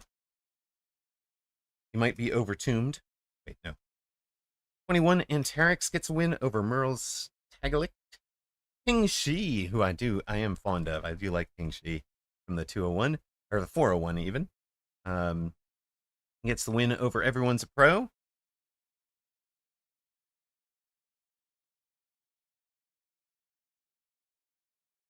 Legend Diarrhea beat streamer Ben Malls. Genghis Wolves beats streamer Skip. So streamer's not having a good day today. Oh no, Park says he started out 2-0 in the Asia tourney earlier today, but got disconnected from the game and was marked as abandoned. No. Dane the Deer says he almost won against AWM with good tempo. AWM is a very solid player, so that you should feel proud of that one. You were a heavy underdog in that one. Python beat Floral, Rackamacathon over Salt Monkey. Well done to that one. Becca Mellum, who's been playing solidly, beats Zhaoji Qinhuanzhu.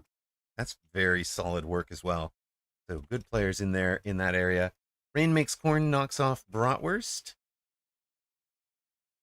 Max Power Star over Demandrid. So again, streamer goes down. Streamer said my name. Wait, this is why we go through. This is why we go through and call out everybody in round one, all the round one winners if we can. We are unfortunately going to have to run a bit of an ad. Oh, we're running our ad, apparently. No, there we go. We're running our ad. But we will continue the around the room. Wins from Godius Prime, the 18 seed, 16 seed Rider Live, 14 seed Zenzu's X. We saw Park beat Feiwa. So, oh my god, I cannot type right now.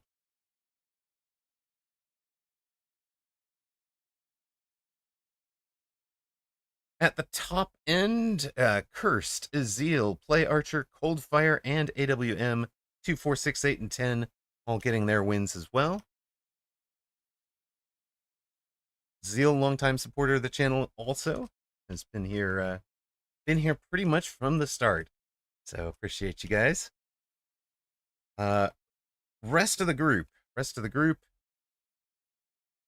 Dirty Carl, Theorist, Beasons, OG Sammy, In Vodka, Unknown, Capsize, OG Birdman, LMCV, Swine, Glamour, Siri Sands, 2 beers below, all getting the wins.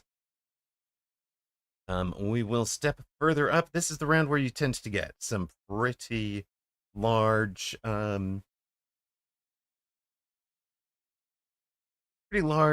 mismatches. So we're gonna look for something kind of right in the middle of the board. Might take Patty the Lad against Theorist.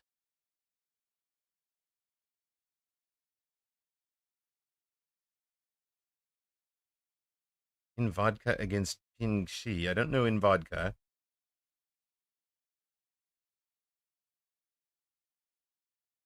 We just want to show one of the top.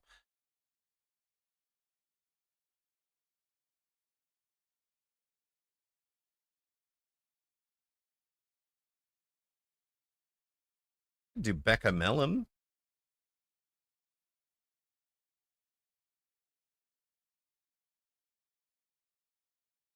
We'll do Patty the Lad against Theorist, perhaps.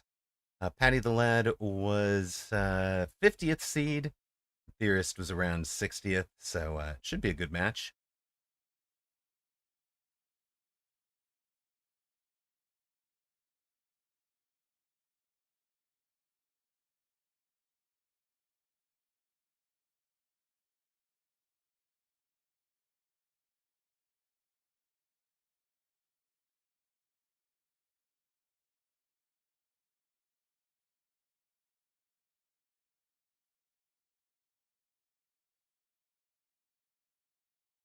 I met Patty the Lad in the finals of mini tournament this week. Yeah, Westmoreland is AWM. If you didn't know. Welcome to round 2 of Weekend Tournament European number 114. Paddy the Lad, near side blue. Theorist, far side red. We'll put up channel point prediction here. Theorist's taking the aerial specialist with Fang and Sledge start. Quick supply for Paddy.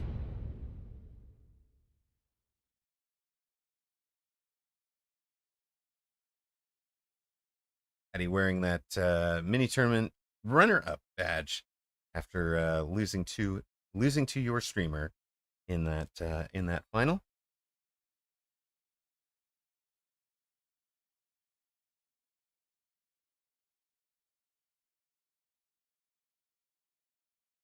What are we starting with? We'll show you this very top-down because of the way that Paddy has arc lights right in front of tower. Pretty traditional positioning. Goes for quick supply into 3 crawlers. So it had a no chaff start, wants to fix that immediately. Again, has some pretty traditional positioning.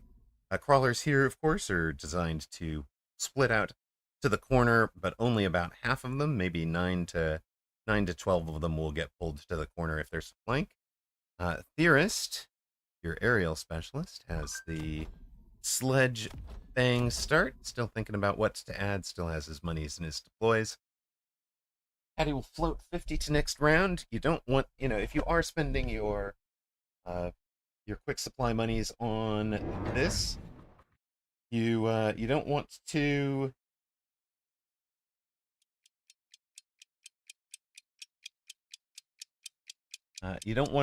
spend that last 50 on a sentry missile. Paddy the Lad playing the econ game here.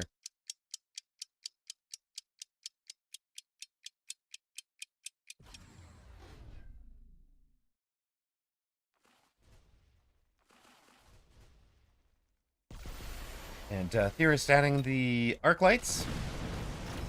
So didn't see any chaff, but figures he's going to add some chaff clear anyways. Fangs up front, the way that Theorist has done into Storms always feels bad on round 1. That should favor Paddy. Of course, he's also had more supplies on the board with the quick supply specialist. We'll see what Theorist does over the long term to give that. And Paddy giving us and Theorist a nice polite wave. Oh no, it does favor Theorist. He gets the tower take on the left side. Sledge is, of course, really strong into Storms. Not strong enough, as it turns out. Round 1 to Paddy the Lad drops Theorist. Theorist had 5,000 hit points, so he's only down to 4,800 now. And Paddy the Lad, with one of the lowest hit point specialist pack combos in the game at 3,500, really does need to tempo this game out. He'll be in trouble on a long-term game. Paddy goes for increased Stormcaller range, plus 35 meters, decreased damage, so reduces the damage of his storms down to 557, only 70% of normal. While Theorist takes, you guys know this is one of my favorite cards, ER Sledge. Already had 2 sledges on the board. Sees the ER Sledge, just commits into 2 more of them. And we'll look at his techs. He's got range, mech rage, and electromagnetic shot, which are kind of cores for carry Sledge. Missing the big damage dealer, the plus 100% attack that you can add to Sledge. So the answer for Paddy when is to look at this bar, look at the tech bar, and say, okay, a giant needs to be my answer. I've got to answer with some kind of giant. Problem is, his best giant answer is probably Fort, and that'll depend on his Fort bar. And if he goes into Fort, of course, your aerial specialist is kind of trying to bait something that he can beat with the aerial titan. We will see. That is the direction I would expect both these players to go, right? Fort response from Paddy, followed by the Abyss response from Theorist. We'll see if that plays out the way I'm imagining, or if these guys have a completely different game in mind. But I really like where Theorist is at with especially with the reduced damage from these storms. Paddy reduced their DPS by even more than Theorist reduced his Sledge's hit points. And Theorist now beginning to put the pressure on. Does 600 damage. Patty can't take much more of that. 5 rounds of that'll end this game. And it could just accelerate from there. There's Improved Fort. Improved Overlord, a tempting one for a aerial specialist, but it is Patty who's going to take the Improved Overlord. Now that is avoiding the fort trap, picking something that the sledges can't shoot, right? They don't shoot up. That'll be their weakness. And actually really good into the abyss later. So it's tough to get Improved Overlord going. And it really relies on the bar that you have on it. But Patty Control Z's. I was going to say instantly sells a storm. He's thinking about selling a storm to bring one of those Improved Overlords in already. Theorist playing around the spell, so Patty did not take the wasps. But Theorist played around it with a pair of Mustangs anyways. And Patty does kind of figure out that he wants to play around with the spell also. Adding these fangs on this side. I hope, no, it'll be fangs in front. I was going to say you can use a crawler center back to, kind of distract these wasps while the fangs kill them off quickly. Patty has not done. We'll see how that call-in does. And he did sell out of that one storm, so he'll be selling out of the nerfed storms. Getting some value out of them for the first, for last round, but as soon as he figured out that he was undermatched against the sledges, he's pivoting out of it. Very quick response. What you like to see? Yes, Medstev, the health difference is absolutely insane, and betting on the channel has closed with Theorist as a 10-1 favorite right now. And you can see why, as he takes... Oh, good God. Takes 1,100 more off of Patty. Patty in a ton of trouble. And of course, the thing there is those overlords can be hyperscaling late game units, but he's got to survive long enough to get them out there. They've got to get some experience into them. And he's just not there. And I don't think he's going to have the time to get them out. I've certainly lost games trying to force the Improved Overlord from this kind of hit point and board deficit. Patty takes the wasps as a oh man. There's already Mustangs on the board. Theorist adds the Typhoons. Here comes the first of the Overlords. You gotta figure Patty's thinking here. He sold out of one of the storms. His thinking here has got to be, I'm gonna use the wasps to tank for the Overlords, or to chaff anti-air for the Overlords, and I'm going to be able to tech the wasps and use Mothership to further protect the Overlords. But, oh my gosh. Range on Theorist's sledges. The only problem with that is the sledges so badly outrange the Mustangs and Typhoons that Mustangs and Typhoons are going to be fighting from, yeah, you got it, 65 meters ahead of the sledges. And of course, Theorist is answering the board that he sees, which is entirely ground-based, not the board that Patty has taken. I think he does have the air covered with the Mustang and Typhoon out here. He certainly has any kind of flank shenanigans covered. So, Patty wise not to be forcing the big flank.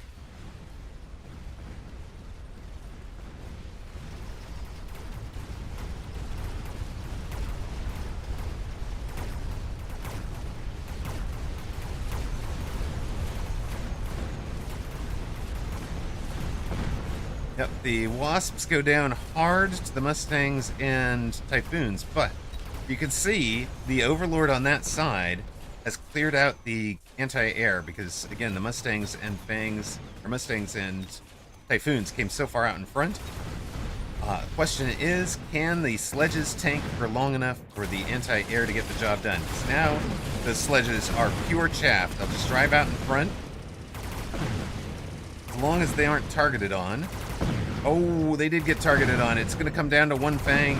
He can't get it done. The Overlord, gold damage dealer at 122,000, and Patty stabilizing with the improved splash and improved damage and a level into that fast boy. Could throw a super heavy armor on it if he wants. Theorist will probably be missiling out a wasp somewhere. Improved boats are really good, but I was very worried for Patty that it was just going to take way too long. No, Patty does not take the extra heavy armor to give this Overlord force a melting point out type stats. Instead, it'll be 2 more Overlords sold out of the left side wasps. A little unlucky for Patty in that the missile strike is targeting the right side wasps. But obvious that was kind of the obvious spot to keep because he's got Overlord in front of it. Lone could buy him the Overlord level. In fact, if we're going to critique anything here, I would say the level 2 Wasp does kind of want to be... You do want to sell this one if you're going to be bringing the other 2 Overlords in.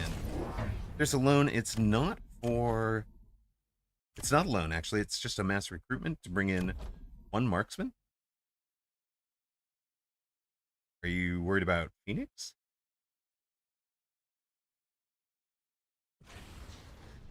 I'm a little confused on that one. Let's see. For Theorist, it's a Raiden, 1 new pack of Mustangs, and a range on the Mustangs. The Mustangs still can't hide behind the sledges, so a bit of a problem there. They will still head out in front and get shot by Overlords in a moment. I think he was expecting a single target answer to the boats, but if the single target answer is the Raiden, Theorist is going to be in a ton of trouble here.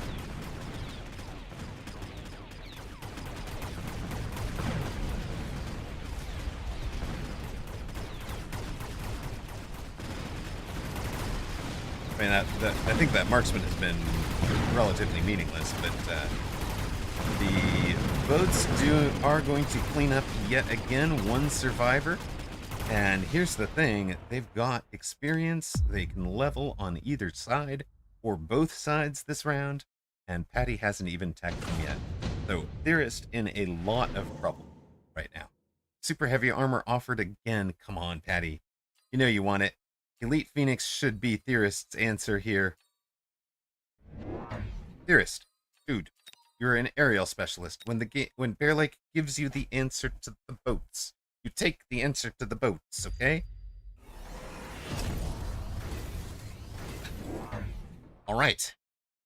We have a missile interception play from Theorist. If you don't know, the Overlord's main gun is a missile, so you can shoot them down. I think they were made a little bit tougher, and if Patty takes launcher overload, he should be overwhelming those. And of course, remember, Patty can always add his Stormcallers back if he needs to. But from Theorist's perspective, you'd rather a Mustang shoot down a missile than get shot by it. So yeah, you might argue that it's reducing his total DPS output from the Mustangs. But every time I have run this in any situation, even against Abyss, the Mustangs do more damage by virtue of having anti-missile on the bar chosen than they do from just leaving them to be themselves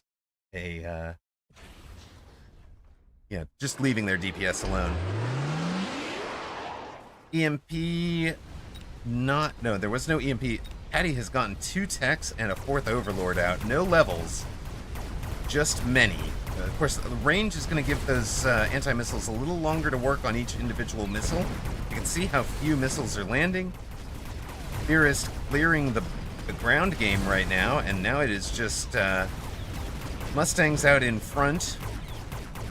And this is the problem. He can't undo the range on the sledges. Range on the sledge first was just a painful choice into the extended range. The improved Overlords. And Patty, boom, boat.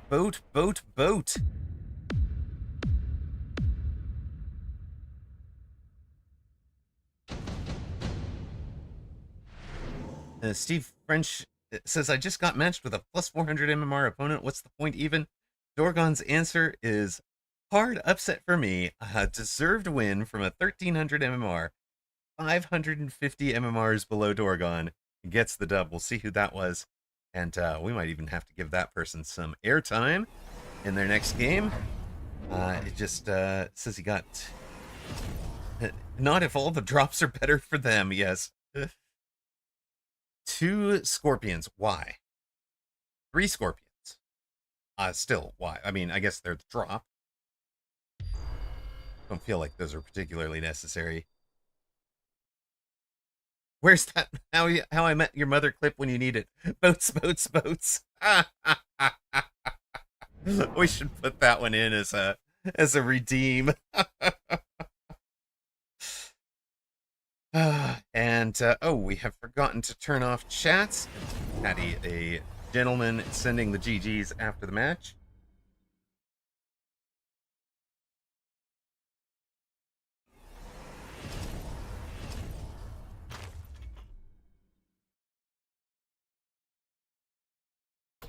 Quack attack 2-0 down in the rookie bracket. Let's go, Quack.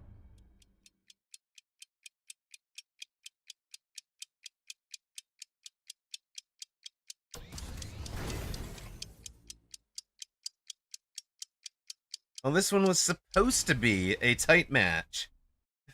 This was supposed to be a tight match, but it looks like it might be all over because the Mustangs didn't do it against 4 Overlords. We've added more Mustangs, and now there are 6 Overlords. There will be a bit of a Scorpion v Scorpion fight, but of course the Patty Scorpions are shooting into the Mustangs. That is just making things worse. The splash, when a missile lands, is just devastating into Theorist's Mustang line. He's going to win harder on the right than on the left, but I don't think that matters. Patty through 2-0. Congrats to those who took the 10-1 underdog. Days out. Exactly 0 hit points. Hashtag calculated.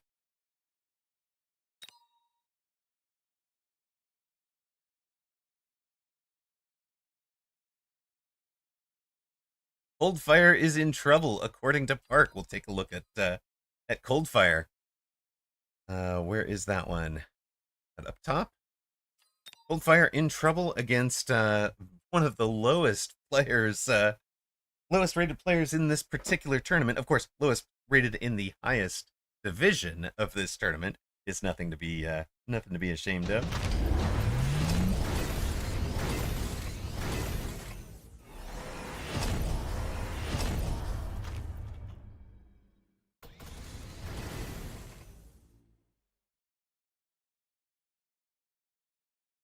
Let's take a look here. Coldfire in multi-melt. Oh, we're answering this flank.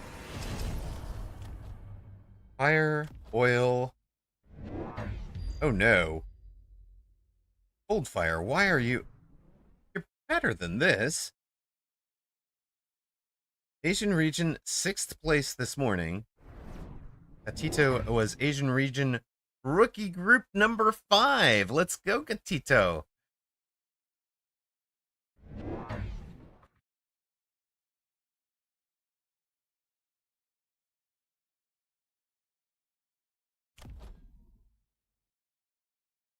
He's added energy absorb now, so the oil and fire shouldn't matter as long as we get the right locks. These melters should be good. The problem is there's not much chaff, and there's a lot of units on the board.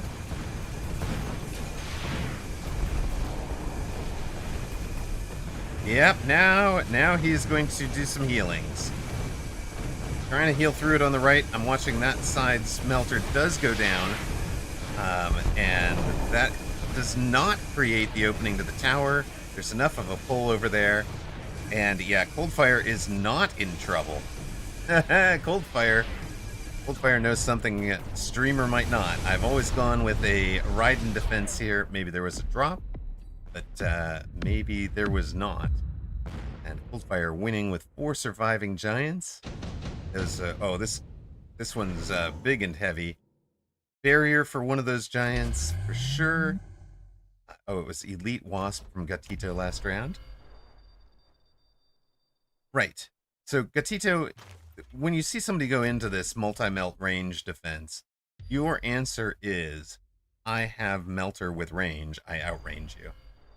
And then you can both throw electromagnetic barrages at each other and see who disables whose range. But Coldfire, well aware of that, picks up a pair of Farseers, gives them photon emission, just trying to make sure these things do not die to the having their techs turned off in the early part of the round.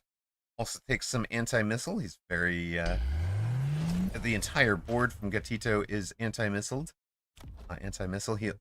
Gatito takes Farseer with EMP. That is what the anti-missile is protecting against here. Farseers are not real.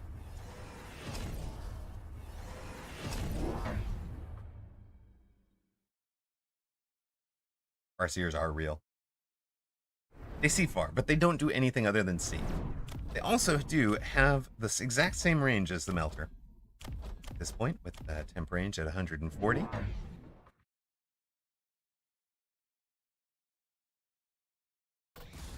Ryder says, I almost got upset.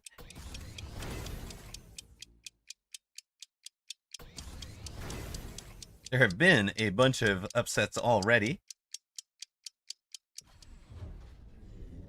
Ryder Live was 16th overall seed.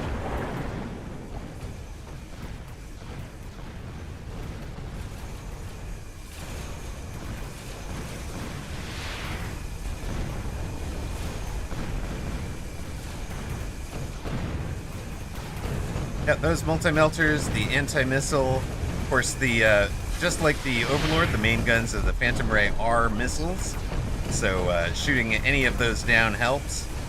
Disabling the EMP shots from the Farseers by anti-missiling them also helps. Now the EMP has landed on 2 of the main melters. That's a bit of a problem. But by then, the board is small enough. It's going to come down to this. Farseer down. Oh, wait. Nope. Level 1 Melter versus level 2 Farseer. Dead heat. Let's go to round 10.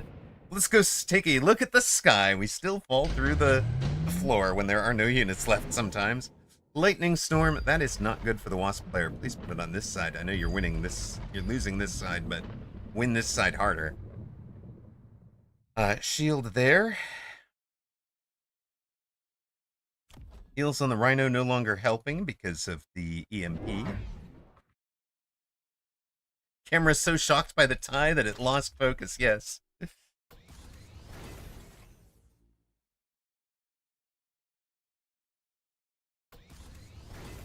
Coldfire 6th this morning, Gatito 5th in the rookie group this morning. Heck of a matchup for these two.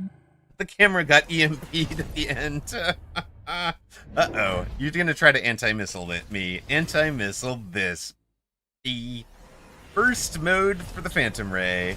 He's not even running burst mode on the Farseers. I'm sad. Burst mode Farseer plus burst mode Phantom Ray would be hilarious.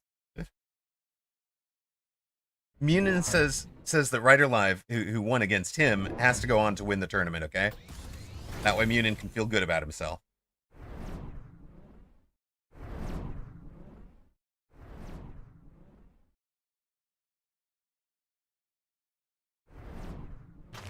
Burst mode Seer does grief the EMP, but, you know, it also makes sure it gets through.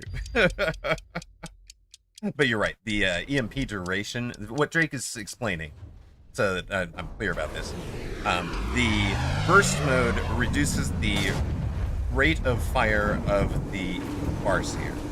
EMP is applied based on the base rate of fire of the unit, not the modified rate of fire of the unit. So taking burst mode in order to apply EMP actually kind of means that you have gaps where the EMP wears off. Woof! Welcome in, Dachshund. How are you? What cat name mean? Yes, I do. You were the 12th overall seed. I can go look that up to confirm. Yeah, you were 12 overall.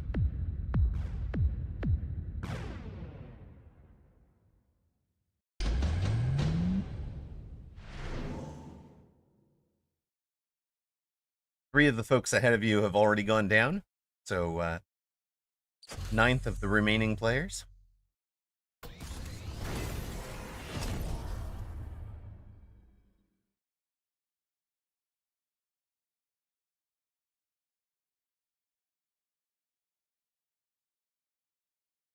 Gatito do Hamacello. We don't know. Little cat of, and it's Brazilian, right? Gatito do. So little cat of Hamacello. I suppose we can figure that out. Um.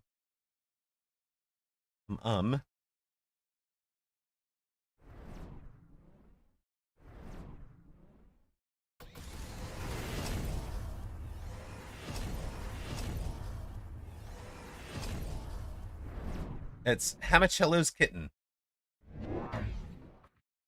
Oh, and he has the kitten. Hamacello and the kitten. Just the kitten looking over the shoulder. That's what that means.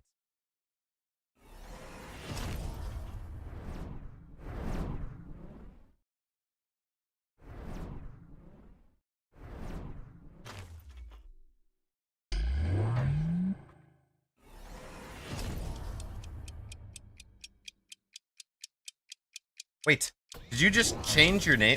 Hold on. Gatito e Hamachillo. What the heck? Did you literally change your name mid-game? That isn't... Or did I just miss-see it? Maybe I misread it out of,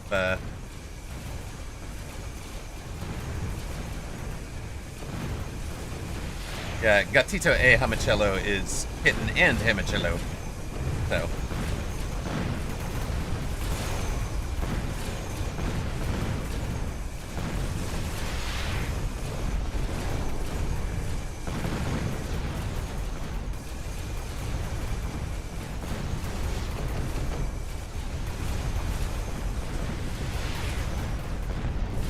I mean, it can detect that as Italian as well.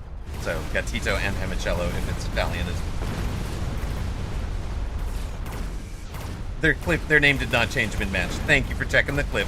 Those Gatito, 166 hit points, getting it done with a pair of Farseers surviving to the end. When we go to a round 12, these two are having an epic.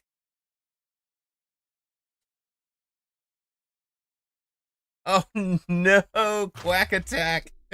Quack Attack abandoned by not readying up, because of course I'm showing a different group. That has happened to more than one player. That has happened to more than one player watching my stream on a weekend day. I'm so sorry. Alright. Double War Factory with Missile Intercept. Double blue car. Let's go. Coldfire is like, you're not ready for this. Of course, the anti-missile's going to get turned off and never turned back on, right? Python says, just get into the top group, problem solved. But then you wind up with Streamer in Advanced Group 2 of a mini tournament, and you miss a match then. So, you know, like, just being tops doesn't work either. You have to be right at Streamer's MMR.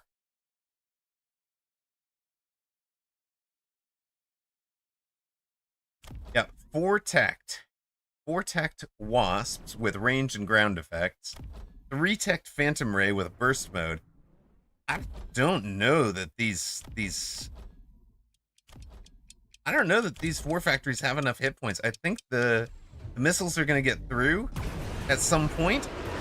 They are photons to start with. Fair.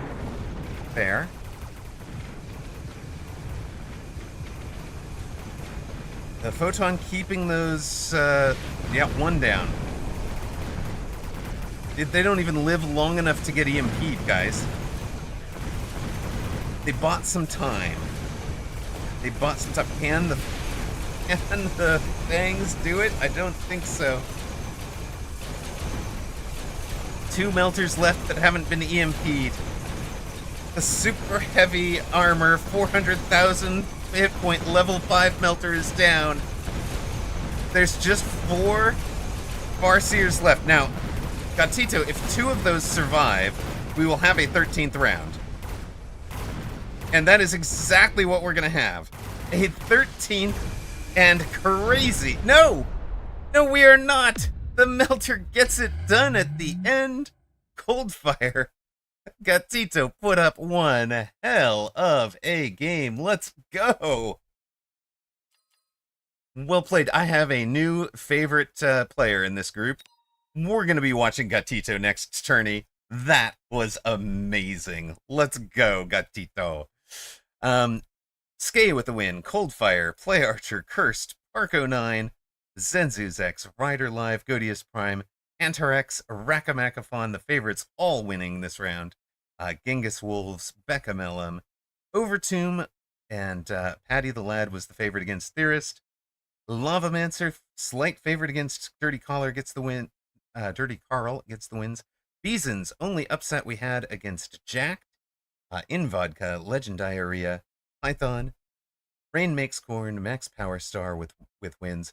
Psy Cthulhu, 1300 MMR with the biggest upset of the game of the round, beating Dorgon. So your Dorgon original 17th seed has gone down in round 2. And through is something like the 86th seed Psy Cthulhu. Everywhere else, favorite. AWM, Izil, Freak Bob, Illuminati, KSP, Lapis. That is it. We're into round 3. The easy matches are done. Coldfire, after sweating it out. Yes, Freak Bob is baller. After sweating it out, he's now marked as the number 1 seed. Your original number 1 seed is Skay. Let's see, how many unbeatens do we have now? We've got 28 unbeatens. So, let's see, it would be Skay against Rain Makes Corn. Let's take a look at this match, I think. Take a look at Rider Live. Oh, Park against Freak Bob. Wow then. Heck of a match. It's a good match. That's a really good match. Now, we're going to do it. Oh, Dorgon got the cat. Good luck.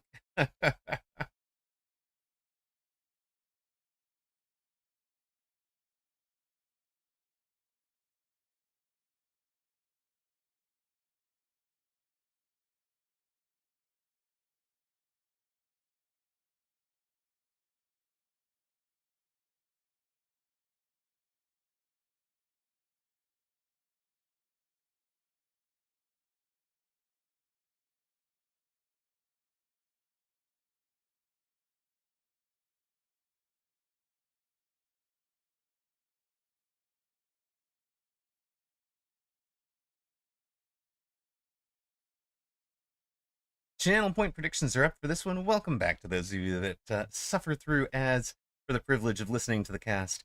Don't forget to ready up if you are in this advanced group 1. ZLND Mang3XA. Thank you very much for the follow. Appreciate you guys. Channel point predictions are up. We've got the number 11 seed Freak Bob against the number 12 seed Parko9. These are two of my favorites to go all the way. They both have had a great Mecha Mini Masters recently, with a 2nd place finish from Nightfaller or Freak Bob, and a 3rd place from Park. Freak Bob now trying to do the qualifications for the Mag 1. Your government protects me from your evil rock gambling schemes. Fair enough.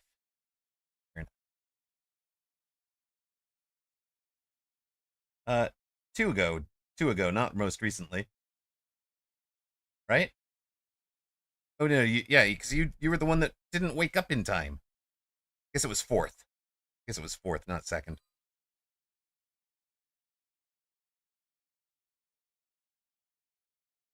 All right. I did get the colors backwards for your betting pleasure, but we are betting by name, not by color.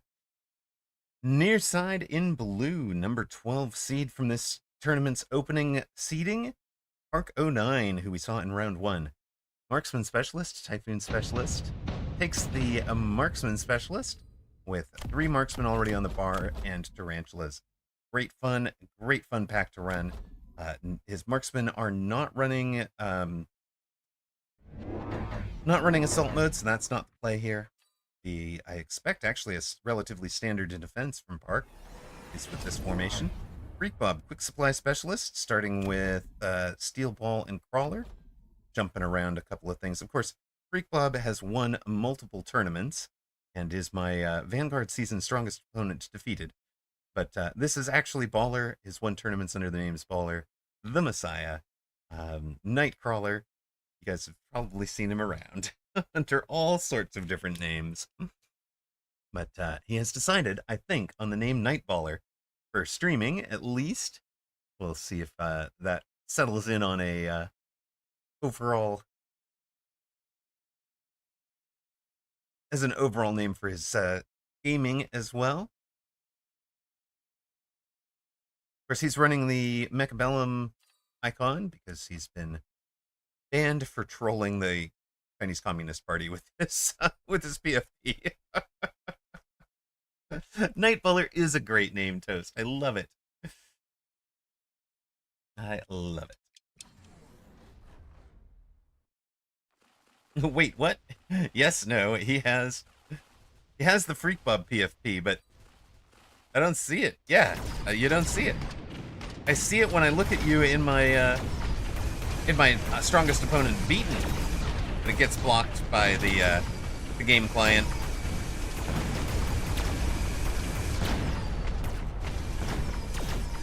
For trolling the CCCP. For shame.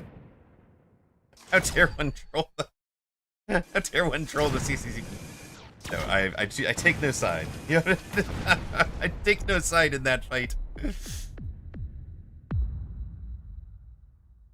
Park at 4150, Freak Bob at 4000 after round 1. We go to round 2. Park gets his level 3 marksman.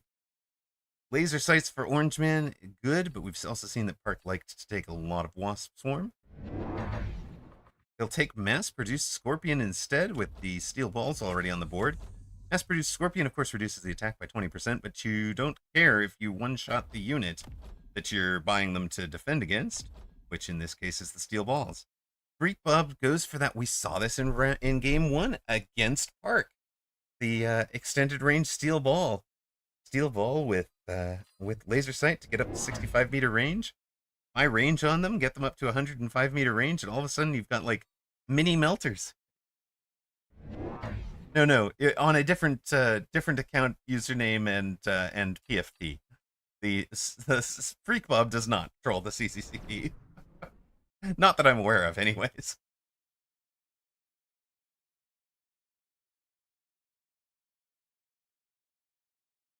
Channel point betting is even between these two, about 100 between you guys.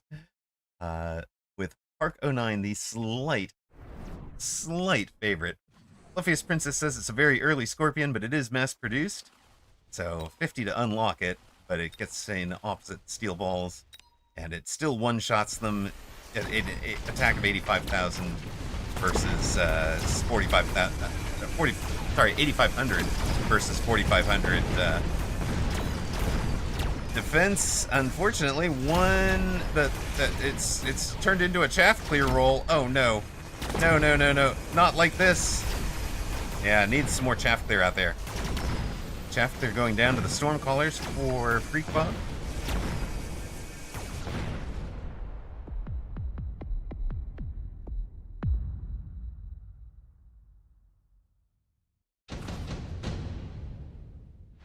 Yeah, I mean, it's important to make sure that those crawlers are really dead by shooting them with the Scorpion. Freak Bob, instant hound pick, 4 deploys, just too good to pass up. That'll be kind of contributing chaff clear. And of course, he can give that mech rage to keep up with the steel balls, but he's already sold out of a steel ball. So for Freak Bob, kind of renting the steel balls now that there's a Scorpion, sells out of the pack that got deleted by the Scorpion, keeps the pack that has the laser sight on it, at least for now. Has ranged the arc lights, so the hounds untacked are going to be the supplemental chaff clear and chaff. For Park, he took the level 2 Typhoon on the drop. Not going for deploys so much as going for economy. And wants something out here that can distract those steel balls, so it'll be another crawler here behind the Typhoon, oil to slow everything down, and another tarantula to help clean up the chaff so that the Scorpion can get the lock that it needs. Yeah, I'm something of a chaff clear unit myself, you know.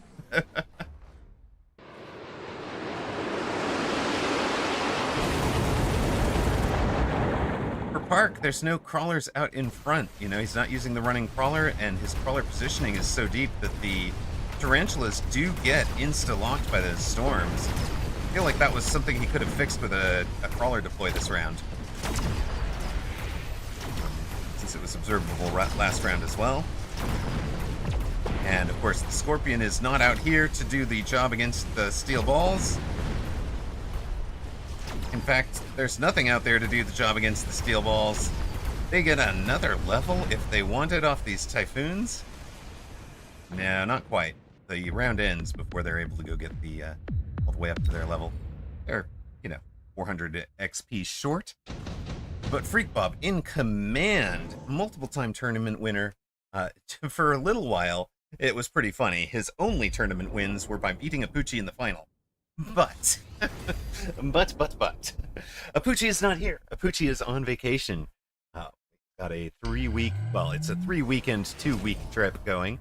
That prevented him from entering Mag 1 this season. Of course, Apucci is almost always in weekend tournaments, but not today, not next weekend, and not weekend after that. What MMR are these players? These are both in the 1900s. They were both well up into the 2000s last season. So they're only 1900s due to the season reset. We do follow the unbeatens. We kind of pick who we think is the closest matchup based on the initial seedings. And these two are... Freak Bob, 1950 used to be 2400. He's a multiple-time tournament winner. And of course... And Jesse, you do have to remember, and by the way, welcome in first-time chatter. Do have to remember that folks, especially at the higher levels, are not quite as married to being highest MMR early in the season, right? A lot of that will come to looking for, experimenting with the new meta, trying out new things, figuring out, is the mountain useful? How useful is this changed tactics? And you can drop 400 MMR on experimentation and then just trust that you're going to be able to get it back. Park has dropped below the American MMR. He's no longer American. He's back to being South Korean. He's at 1770 this time after finishing that round 1 match at 1776. Takes the Storm, puts it over the best steel ball in the game, the level 3 mini melters, and the Phoenix, level 2 Phoenix over there. Speaking from experience, I don't know what you guys are talking about. I have no clue what you mean. I only lost 200.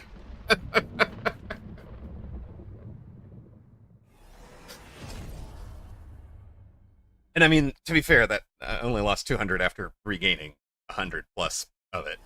So anyways, speaking of the game in front of us, Park, of course, was 7th in the Americas last weekend. Mountain Smoke feels good. The rest of the unit doesn't. So we just want Misty Mountain's Majesty. Is that it, Toast? Freak Bomb also took the Storm, has it on the same side. They're even overlapping. So weather forecast unwell for today. Freak Bob has shielded. No, Park is shielded. Freak Bob is not. He's just going to fly into the storm heedless. The crawlers have been hit. Those steel walls have been hit. There's no support for those steel walls, so Park will finally win that side on the back of a very good storm. No, that's a mountain with fire. Gotta play the Hobbit song when you play Misty Mountain. But there's no upshoot. I mean, unless you count that one Fang. There is one Fang on the board for Park to handle those 2 Phoenix. Nope, there is no Fang on the board. I guess the Typhoons did it. Never mind. But Freak Bob wins again. But where there's smoke, there's... Okay, 4,000 hit points for Freak Bob. Park at 1,600. Needs to stabilize quickly. Yeah, Typhoons have upshoot. I forgot about that. My bad. Actually, I wasn't even looking at them. Amarak, pro streamer, pro caster here, forgets that Typhoons can shoot up.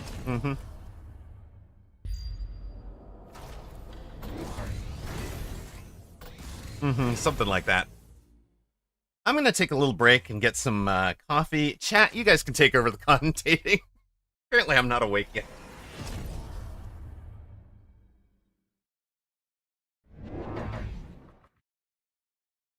Orbital for both players. Shields up this time for Freak Bob after a painful round last time. He's putting the orbital on the side that the shields are not up for Park.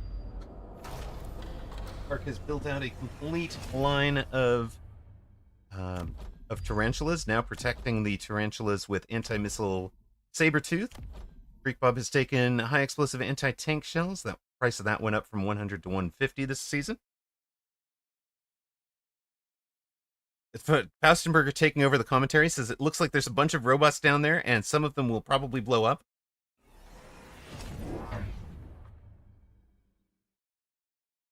I think he's right about that. If I were to put predictions up, Princess, I agree with that one. Park really should have either sold that Scorp or committed to it harder. But there's finally no steel balls. It's time to get out of it. Sell out of it, get the 200 back. Similar here. What are we even doing with this Typhoon?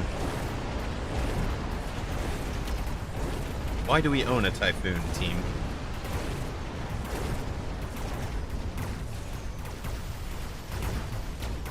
Park, not much of a believer in the sell and pivot. Believes in weight of numbers on the board. Weight of numbers on the board, currently stuck in the oil. The marksmen are doing some chaff cleanup duties.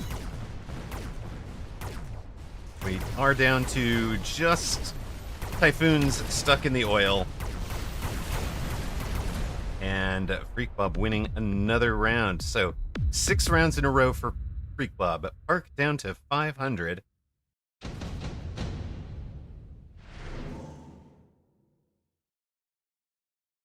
the Sacco and Arbiter haven't played 2v2 for a week. Makes Soja 4th in the world until tomorrow's tournament. Where I randomly lose 50 MMR. Park might be too tired. It is kind of late, right? On the other hand, he played the Mecha Mini Masters at like 5 in the morning, so Freak Bob just playing a very classic game. Only has a third tech, and the third tech is Fire from the Hounds. Played all of this on fire, get rid of the chaff.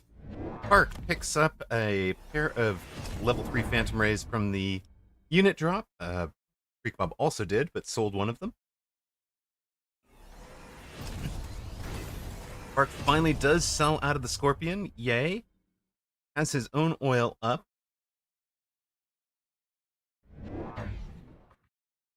It's only 5:22 in the morning. Bean. Fair. Freak Bob takes a 4th tech, gets into EMP on the arc lights. I love running EMP on arcs, by the way. Since they are going to be decently long range, they're pretty good source of EMP in the late portion of a round.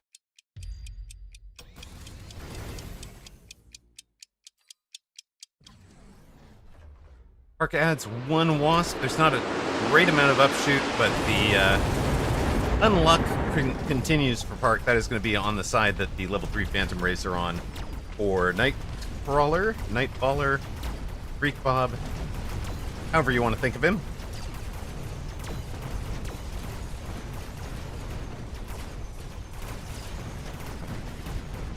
Oil finally gets lit on fire on that side. It didn't do quite what Freak Bob was imagining, but it is going to be enough.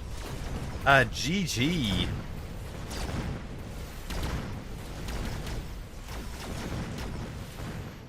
Number 11 seed Freak Bob from Finland beats the number 12 seed Park 09 from South Korea. What MMR are the two players? 1912. We didn't have to answer 1900s. We could have just said 1912.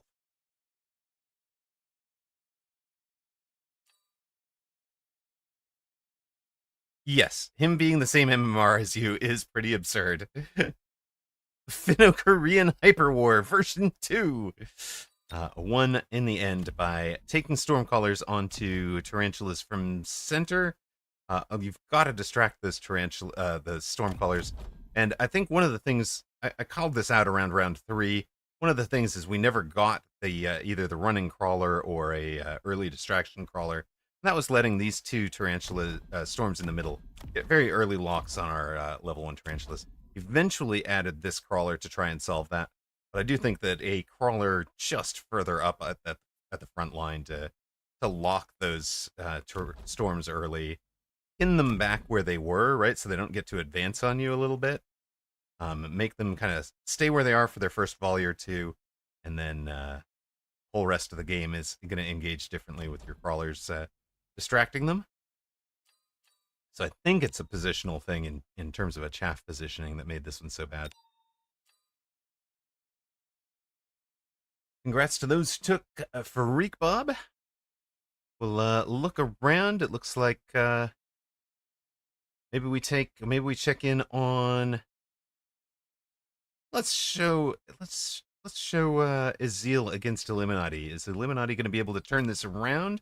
Or is this going to be one of Ezeel's greatest victories? Ezeel, the number 8 seed in this tournament, actually higher seeded than Illuminati. Illuminati was 13.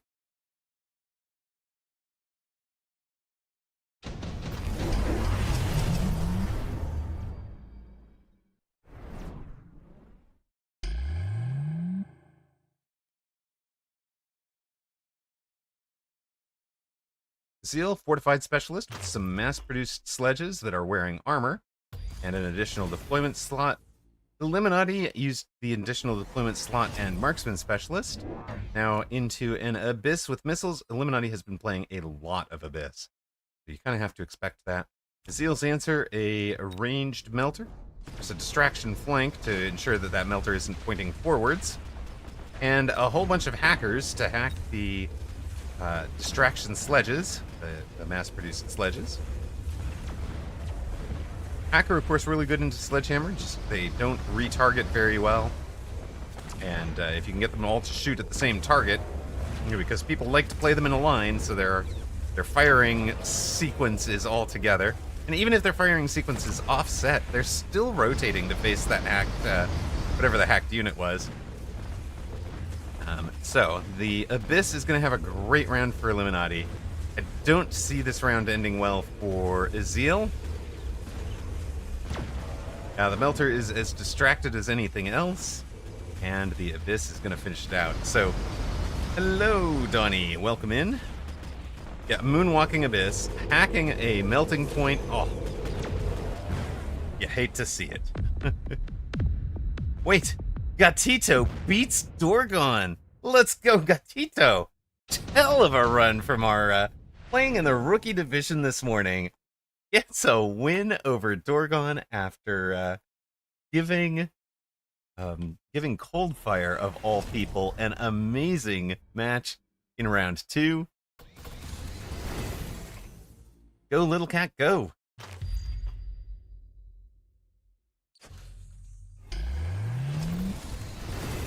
All right, we have Armored Wraith. Surely that will help.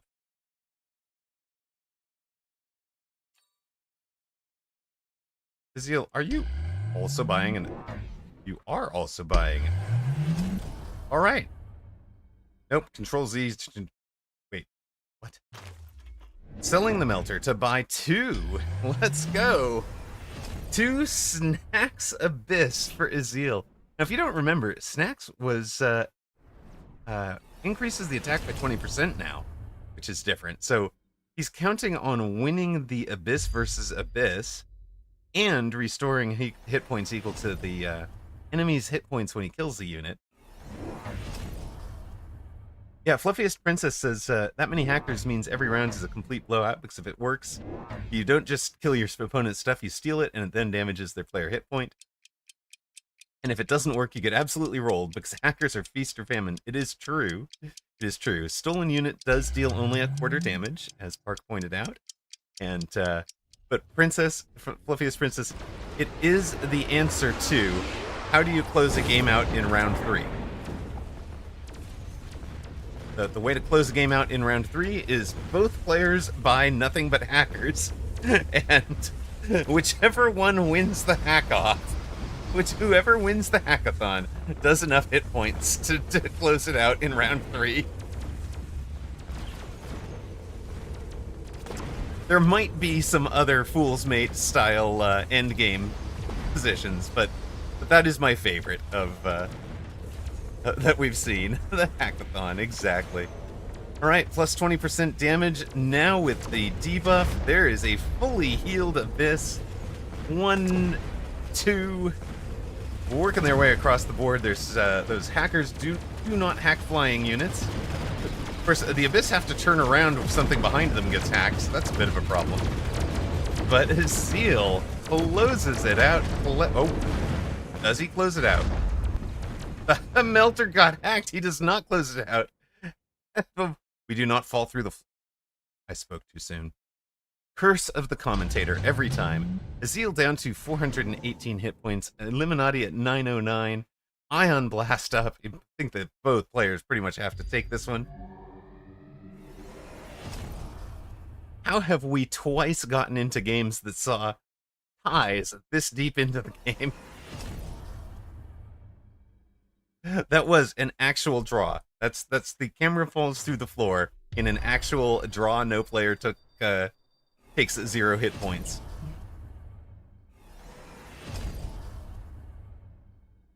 The camera got hit by a banana peel Amarok threw off a peak and fell down. True story, true story. You can't clip until you've followed for 3 more months? No, we've got to fix that. Hold up, hold up. We gotta fix that. Who set things to that strict of a... That's just silly.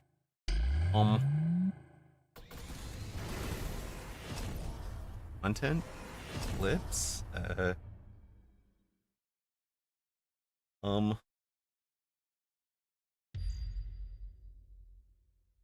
Community?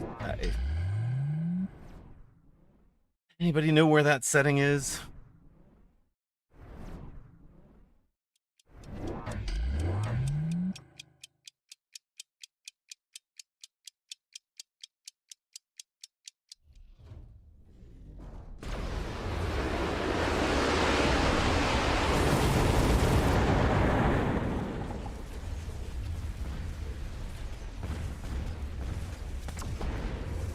Is having problems. Park is having problems. Camo.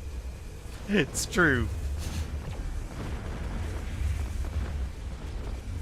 The Ion Beam did good work. The Melters are doing their best to bring down the... But it really does come down to who gets the hack, who gets the line first, and with a really brilliant choice.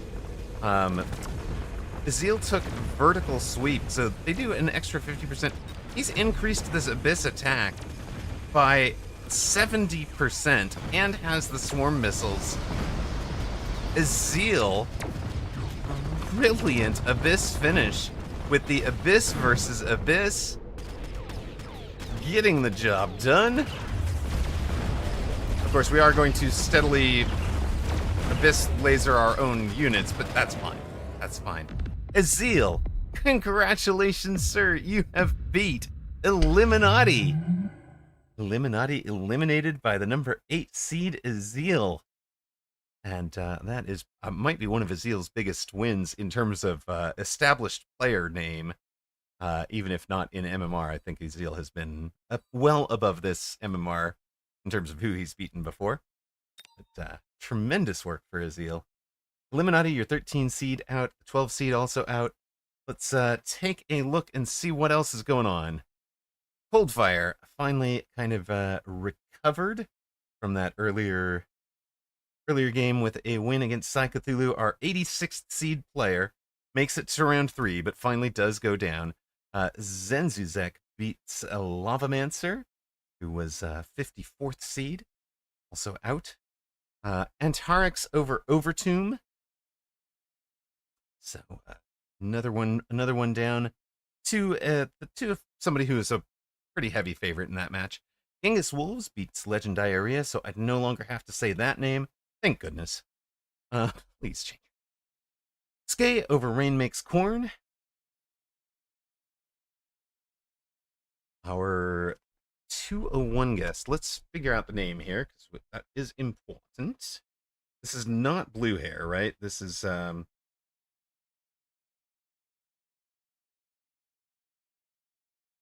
I think it's Cloud something.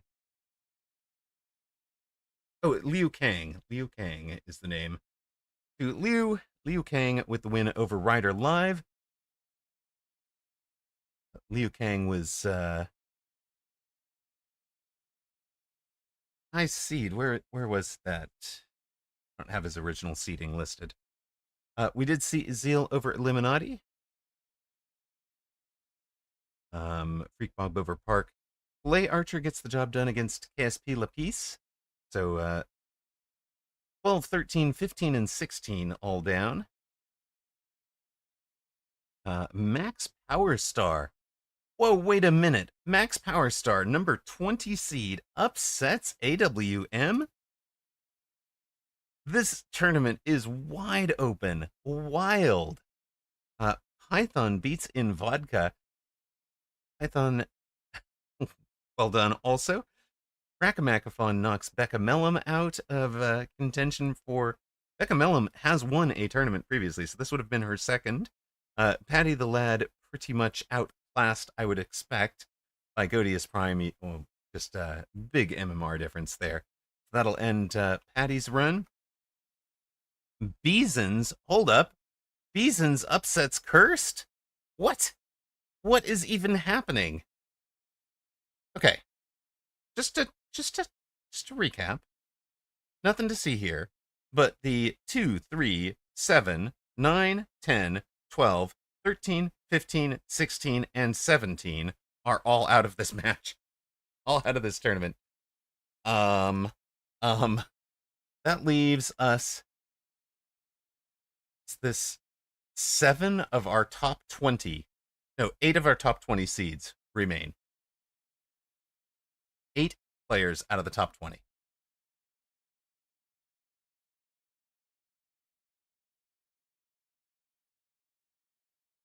Well then. Let's step forward. You've got 14 unbeaten, including Genghis Wolves, Ezeel, Skay. How do you even pick a match out of this? Let's take a look. Maybe we've got to show Ezeel against Coldfire. Yeah, we've got to show Ezeel and Coldfire. Show Ezeel from the start. That was a clever finish against Illuminati, but here you go, your 4 seed and your 8 seed.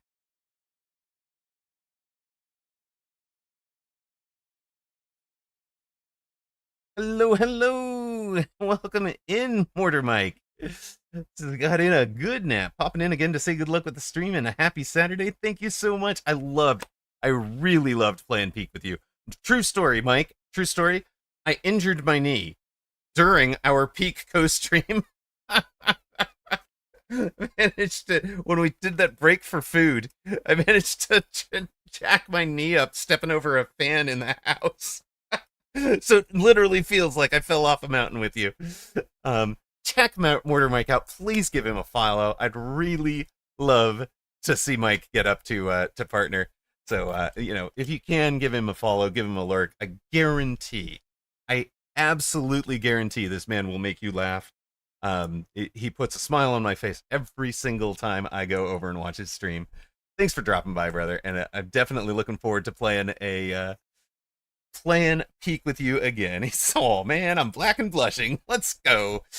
Okay, we have our round 4 match. Our number 4 seed, Coldfire, will be the far side, facing number 8 seed Ezeel. This is the two highest matched players in this one. Azil coming off that win over number 13 Illuminati, trying to get the job done against Coldfire. We saw Coldfire in trouble against the number 86 seed. No, we saw Coldfire in trouble against Gatito up there.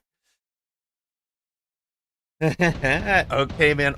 Well, I would love, Mike, I would love to do, if you decide to try it out, I'd actually love to do some, like, walk through it with you as kind of like some content creation to do, to kind of guide people through some of the new player questions, because I know you are a very smart, very strategic player, so I think you'd ask a lot of the questions that new players need, and it's just been too long for me that since I've been in that seat to remember all the little things that a new player needs to understand. And doing it with somebody like you would just make that content pop, I think. So let me know if that interests you. No pressure if it does not, and we can talk about it offline, of course. Become good. Buy good, strong units. Have good positioning, and don't try to force the mountain.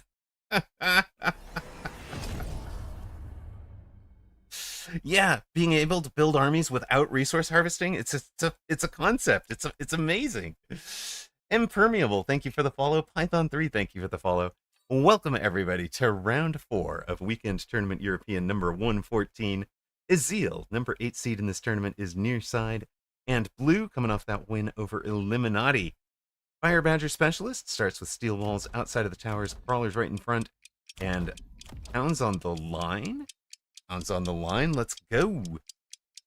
Coldfire Amplify Specialist on the far side, coming off of a 6th place finish in the Weekend Tournament Asia this morning. Channel point betting up. Yes. What if I love that someone said, what if we got rid of the part that people hate, the whole base management and stuff, and the time it used to take, and just get to the fun part? It's true. It's a great idea.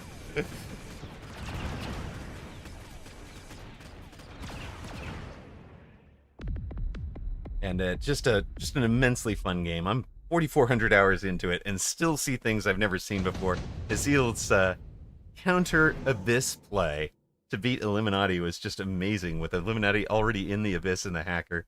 Azil's like, no, I can out Abyss you, brother. And got it done against one of the long-time established vets of the game. Both players take the Farseer. I thought this was going to be a bigger part of Season 4 meta than it has been, but players being in the Farseer on round 2, just because you can unlock it and buy it now. And, of course, they do 300 hit points damage to the player bar if they survive, and they're a long-range unit. So kind of like taking early Stormcallers or early Phoenix. They're just going to be putting tempo pressure on from range. So even in a range war, you can get some good value out of them. In this game, we've got both players in a Farseer, and neither of them are playing them in a flank screening position. They both got them central. Azil took his Fire Badgers behind the Hounds, so the Hounds are kind of the earliest of chaffs. The Fire Badgers might be the real chaff clear here. For Coldfire, he has his items on the Mustangs. I have tried this so many times and never made it work, so I'm interested to see how that goes for him. It's also taken the free energy absorption on Void Eye, so gets those things up to punching. They'll heal 1100 damage every time they hit, so you don't basically one-shot them. You're going to take a while to kill them, and nothing on Azil's board one-shots them, so.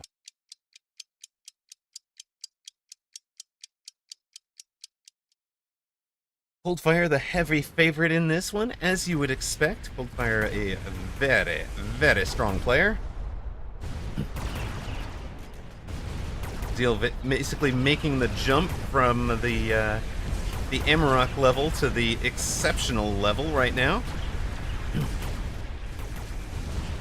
Let's see if he can keep up the run and get a Cinderella run all the way to the title.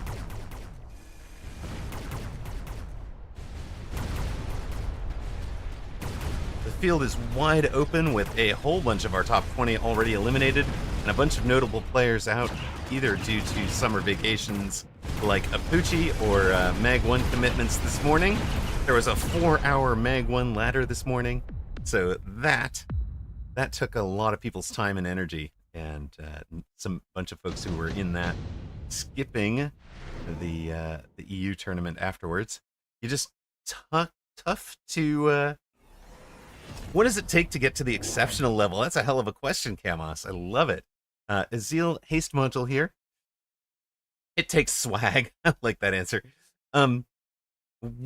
So I've reached 2100 MMR, and when we did the graph, what we saw is that the median MMR is 950. If you are above 950, you're doing better than average.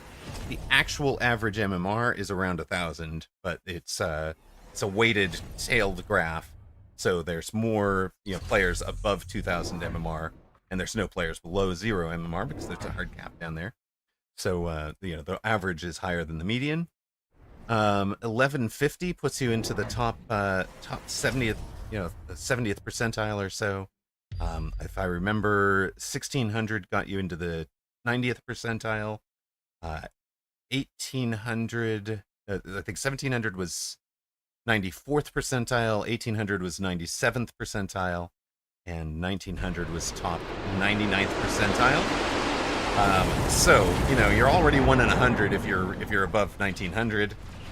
So the exceptional is, to me, is the folk that are consistently drilling 2200 or above.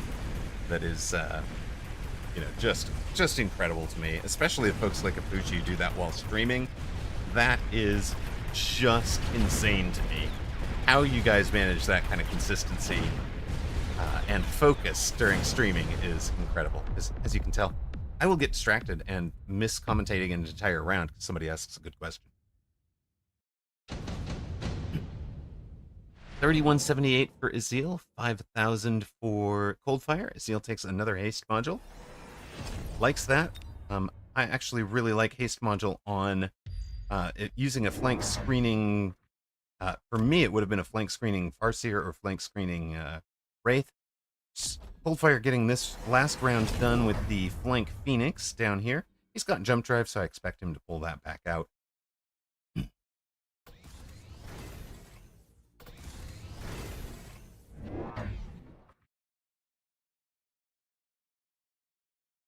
You are welcome, Cows.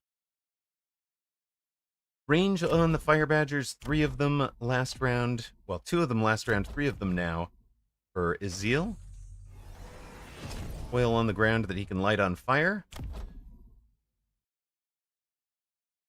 I was very much expecting Coldfire. Well, I was expecting Azil early in the game. I was thinking he was just going to put these up front for the incendiary.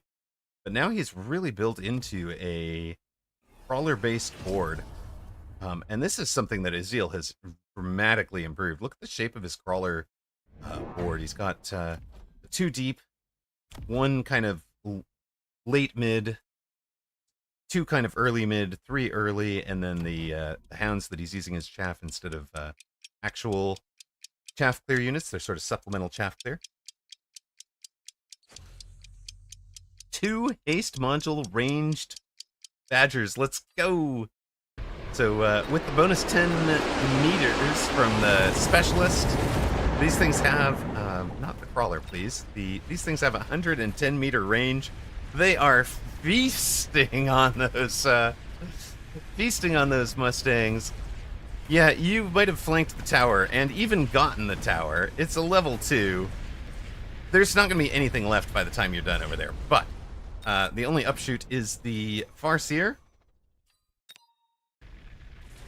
We need to take this tower before the crawlers get into the fire, please. That would help. That would really help. Oh, no. Yeah, 2 crawlers survived. But Azil gets the round win, drops a Coldfire down to 3976. Badger. Let's go. I've got to do a soundboard for you guys to do some silly sounds, don't I? Coldfire taking a pair of level 2 wasps off of this drop that included Scorpion, Rhino, and Tarantula. Of course, if you are new to Mechabellum, there is a unit reinforcement drop between rounds 2, 3, and 4. Another one between rounds 5, 6, and 7. Soundboard, please. Okay, guys. I will add this to the list. Oh dear. Badger. Yeah, and the boat. Okay, I hear ya. Mushroom. Wait, what? We get a perfectly cut scream of Tam falling off the mountain. May you request a woof. You can definitely request a woof, Dogson. Sad trombone first sound.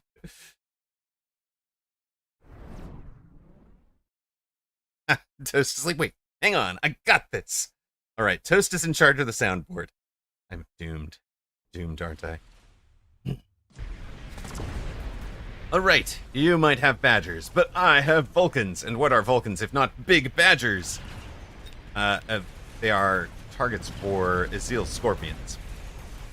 And targets for the steel balls.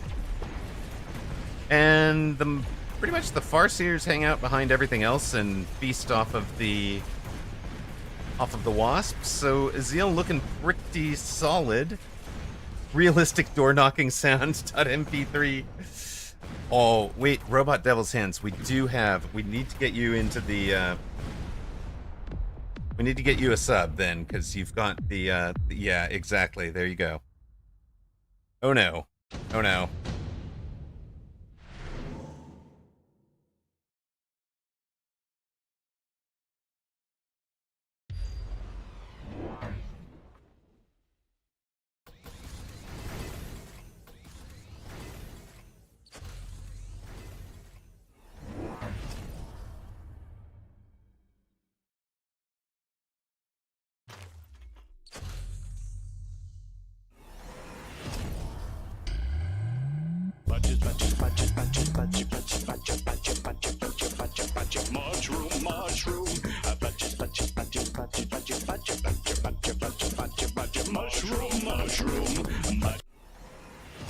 All right, there you guys go. There you guys go. Canine Craws, a gift sub to Dachshund. Let's go. Thank you. Copyright strike. Hey, I kept it under 30 seconds. You can't copyright strike me for that.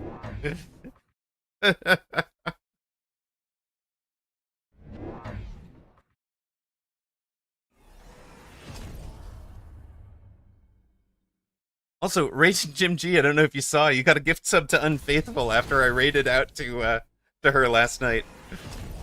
Faith is trying to reach partner, so trying to support her a little bit. Give her some viewer numbers, try to get her up to that number.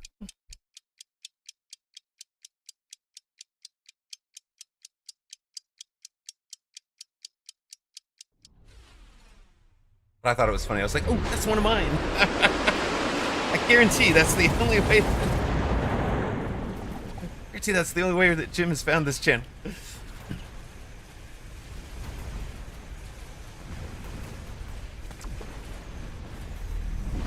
Gotta have faith. Exactly. The Scorpion, I love the fact that this Scorpion just basically locked and tanked that Vulcan all day long. It really makes me wonder if there's a place in the game for a short-range healing Scorpion that just tanks the Vulcan build. I have to test that.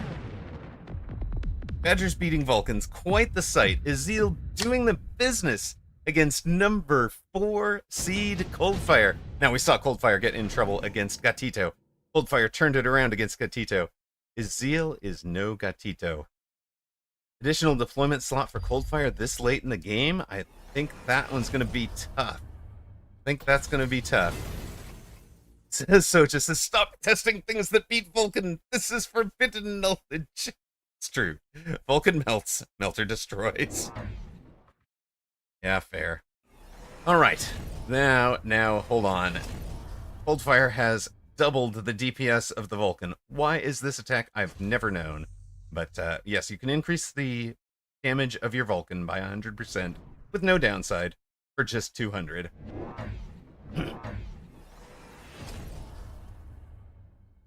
Seems perfectly fair and balanced compared to things like, you know, Mech Rage for a Sledge, or... I mean, I guess impact drill is kind of the same for crawlers, but, you know. Totally fair and balanced. Exactly. Wait, he undid? He undid the... Oh, dear. Coldfire instead going for fork on the Raidens. So five beams instead of 3 on a triple Raiden recruit. That has been the right answer to this board for quite a while. There are 3 types of units that come in packs of 3 to 5. And those are pretty much the key elements on Azil's board. Coldfire does figure it out. It took him a bit. The downside of Scorch is that it kills things so fast you don't get to see as much cool flamethrower. Sounds like... Yeah, that does sound like a real problem. Just Vulcan marksman problems.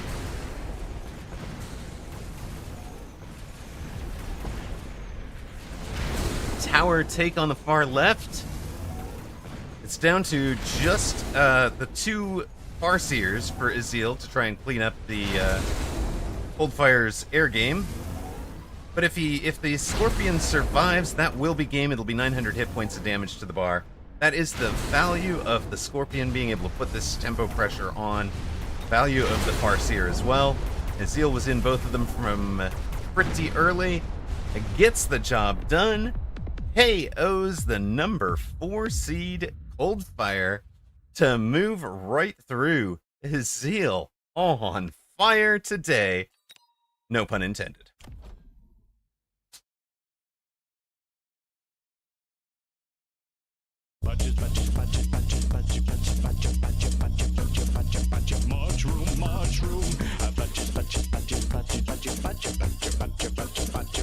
Mushroom.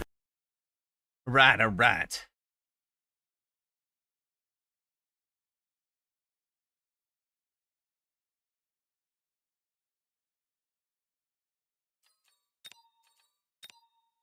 Howdy, Miss Diana. Send me this song. Toast linked it earlier.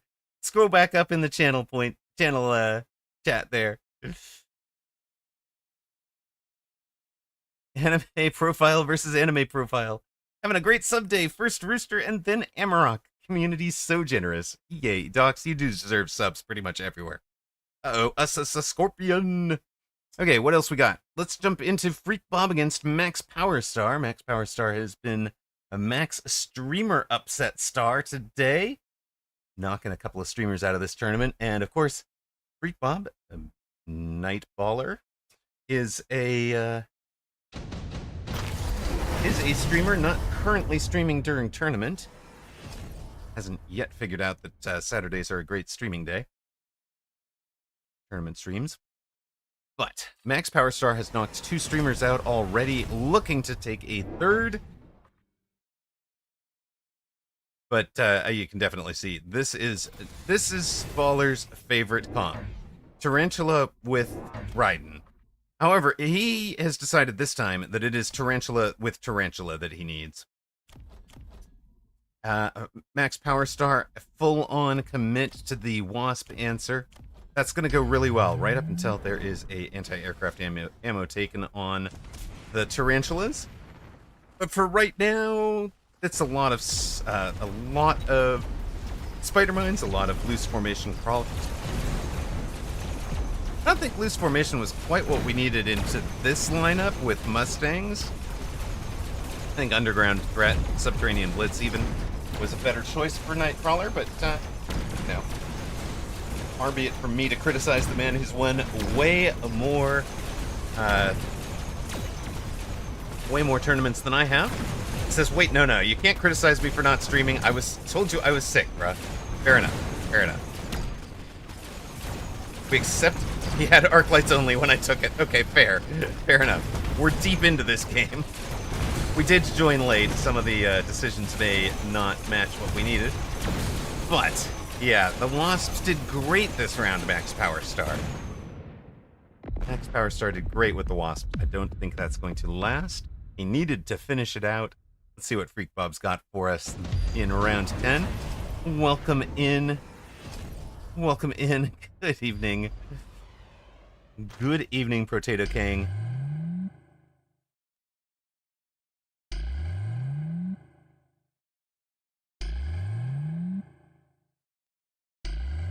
says I played this so bad. No shields up against the smoke. Oh wait, no, shields up against the smoke. 1, 2, 3, 4. Both players have the double smoke, but the smoke positionings and shield bubble positionings, right? Yeah, he's got to get those pretty far forward to block the center lines. It's a bunch of that side blocked. This one's... There we go. AA. That's what I wanted to see. Double smoke should be illegal. No, apparently it is not. Double smoke both sides. Who needs a mountain? Uh-oh. Uh-oh, no shields up.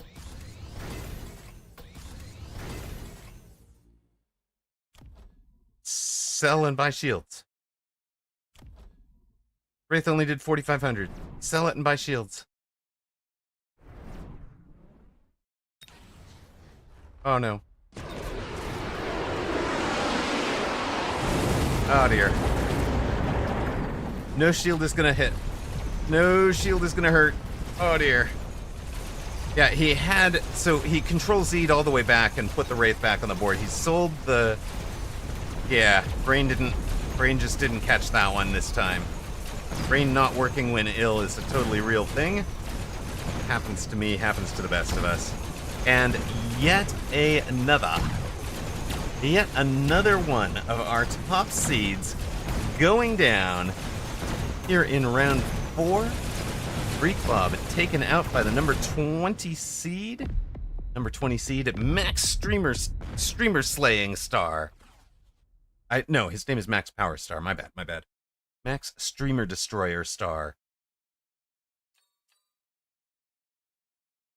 Yes, Undo has caught me losses in the same way more than once. It's just that undoing a little bit too far, or undoing a key element that was part of the thing, and your brain just thinks it's already been made, already been played. All right, number 1 seed Skay has not yet been knocked out. Number 6 seed Play Archer beats Zenzuzex. Zenzuzex was the 14 seed, so Genghis Wolves out, Zenzuzex out. Those are the 30 and 14 seeds, respectively. Python beats Antarix. Antarix was the 21. We just saw Freakbob knocked out. Rackamackaphon goes down as well. Codius Prime beats Beezens. Beezenus was one of the lowest seeds to make it this far. It was something like the 64 or so. We saw Azil beat number 4 seed Coldfire. That leaves us with just 7 unbeaten. Coldfire in the spoiler roll facing Skay. That's the number 1 against the number 4. We don't normally go take a look at the spoiler roll, but the other options would be Azil against Godius Prime, Python against 201 Guest, and Play Archer against Max Power Star. Well, wait a minute. Max Power Star keeps knocking out. I just said he was knocking out all the streamers. Maybe we have to show Max Power Star against Play Archer to complete the sweep. He's taken out Demandrid. He's taken out 2 Beers Below. He's taken out AWM. He's taken out Freakbob. Oh dear. Oh dear.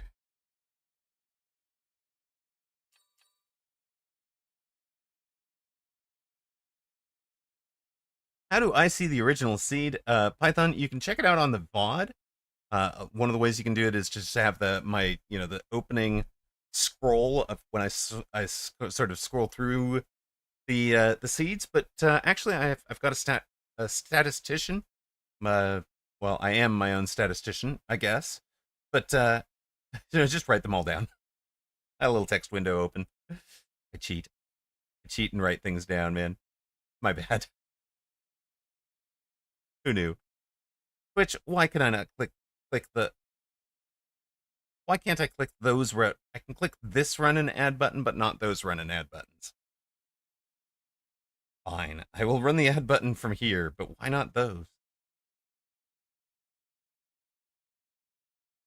Lapis Dota! Is that KSP Lapis? Welcome in. Kendogasaurus, welcome in. Thank you very much for the follow.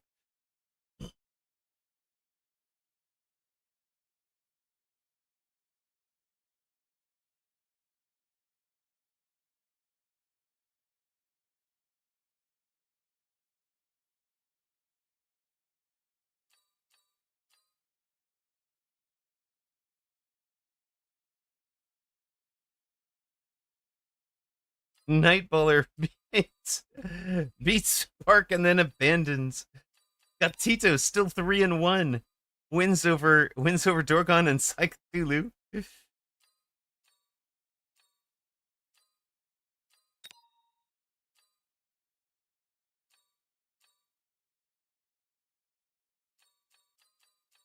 Brave Sir Donnie. I love it.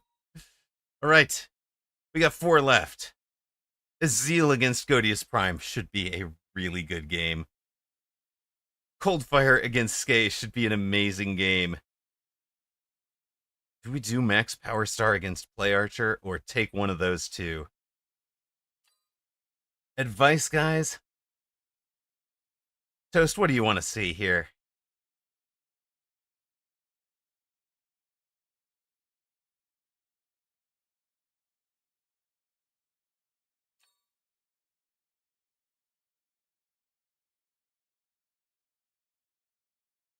Congrats to those of you who took Azeel.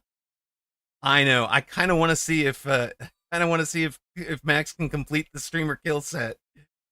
Now 1 vote for Skay, 2 votes for Archer. We still got a minute or so.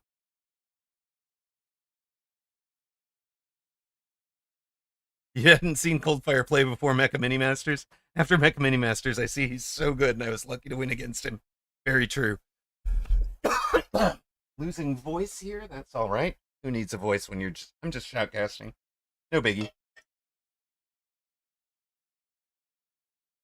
That is 251 is Skay. Number 1 overall seed in the tournament versus the number 4.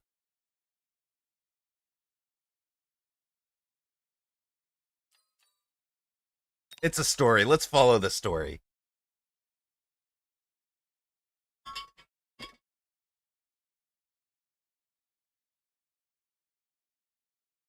Python says, WTF, my opponent abandoned. Yeah, that does happen sometimes.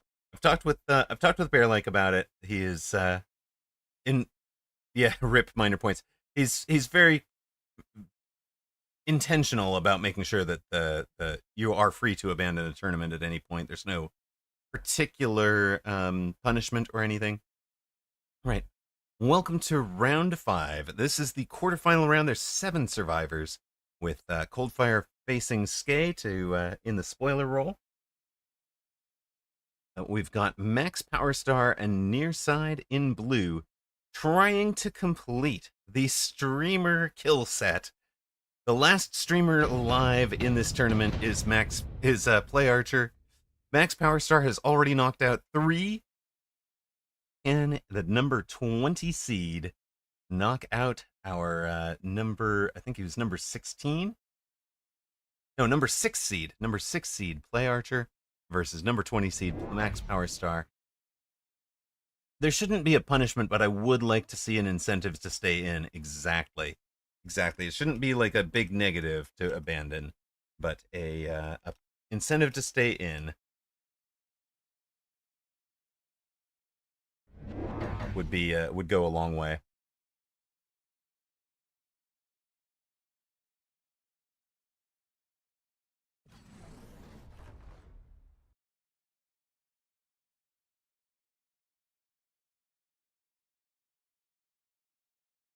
All right, channel point predictions are up.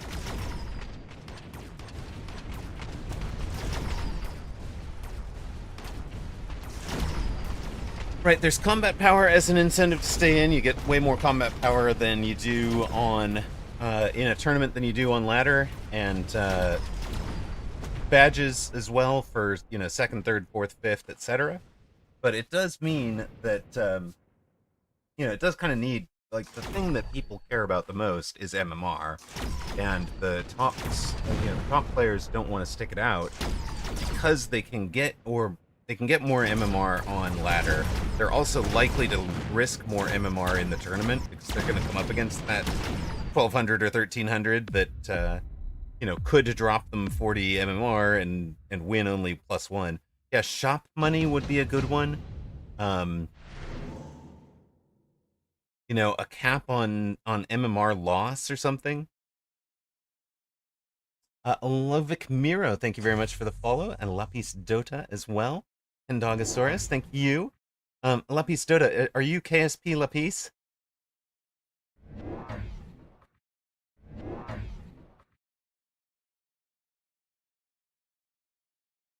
You are. Welcome in, first time chatter, and much appreciate you. Love to see you doing so well in tournaments. You are a frequent top seed, top participant, 15th seed today. So and of course we do try to follow you guys when you're unbeaten.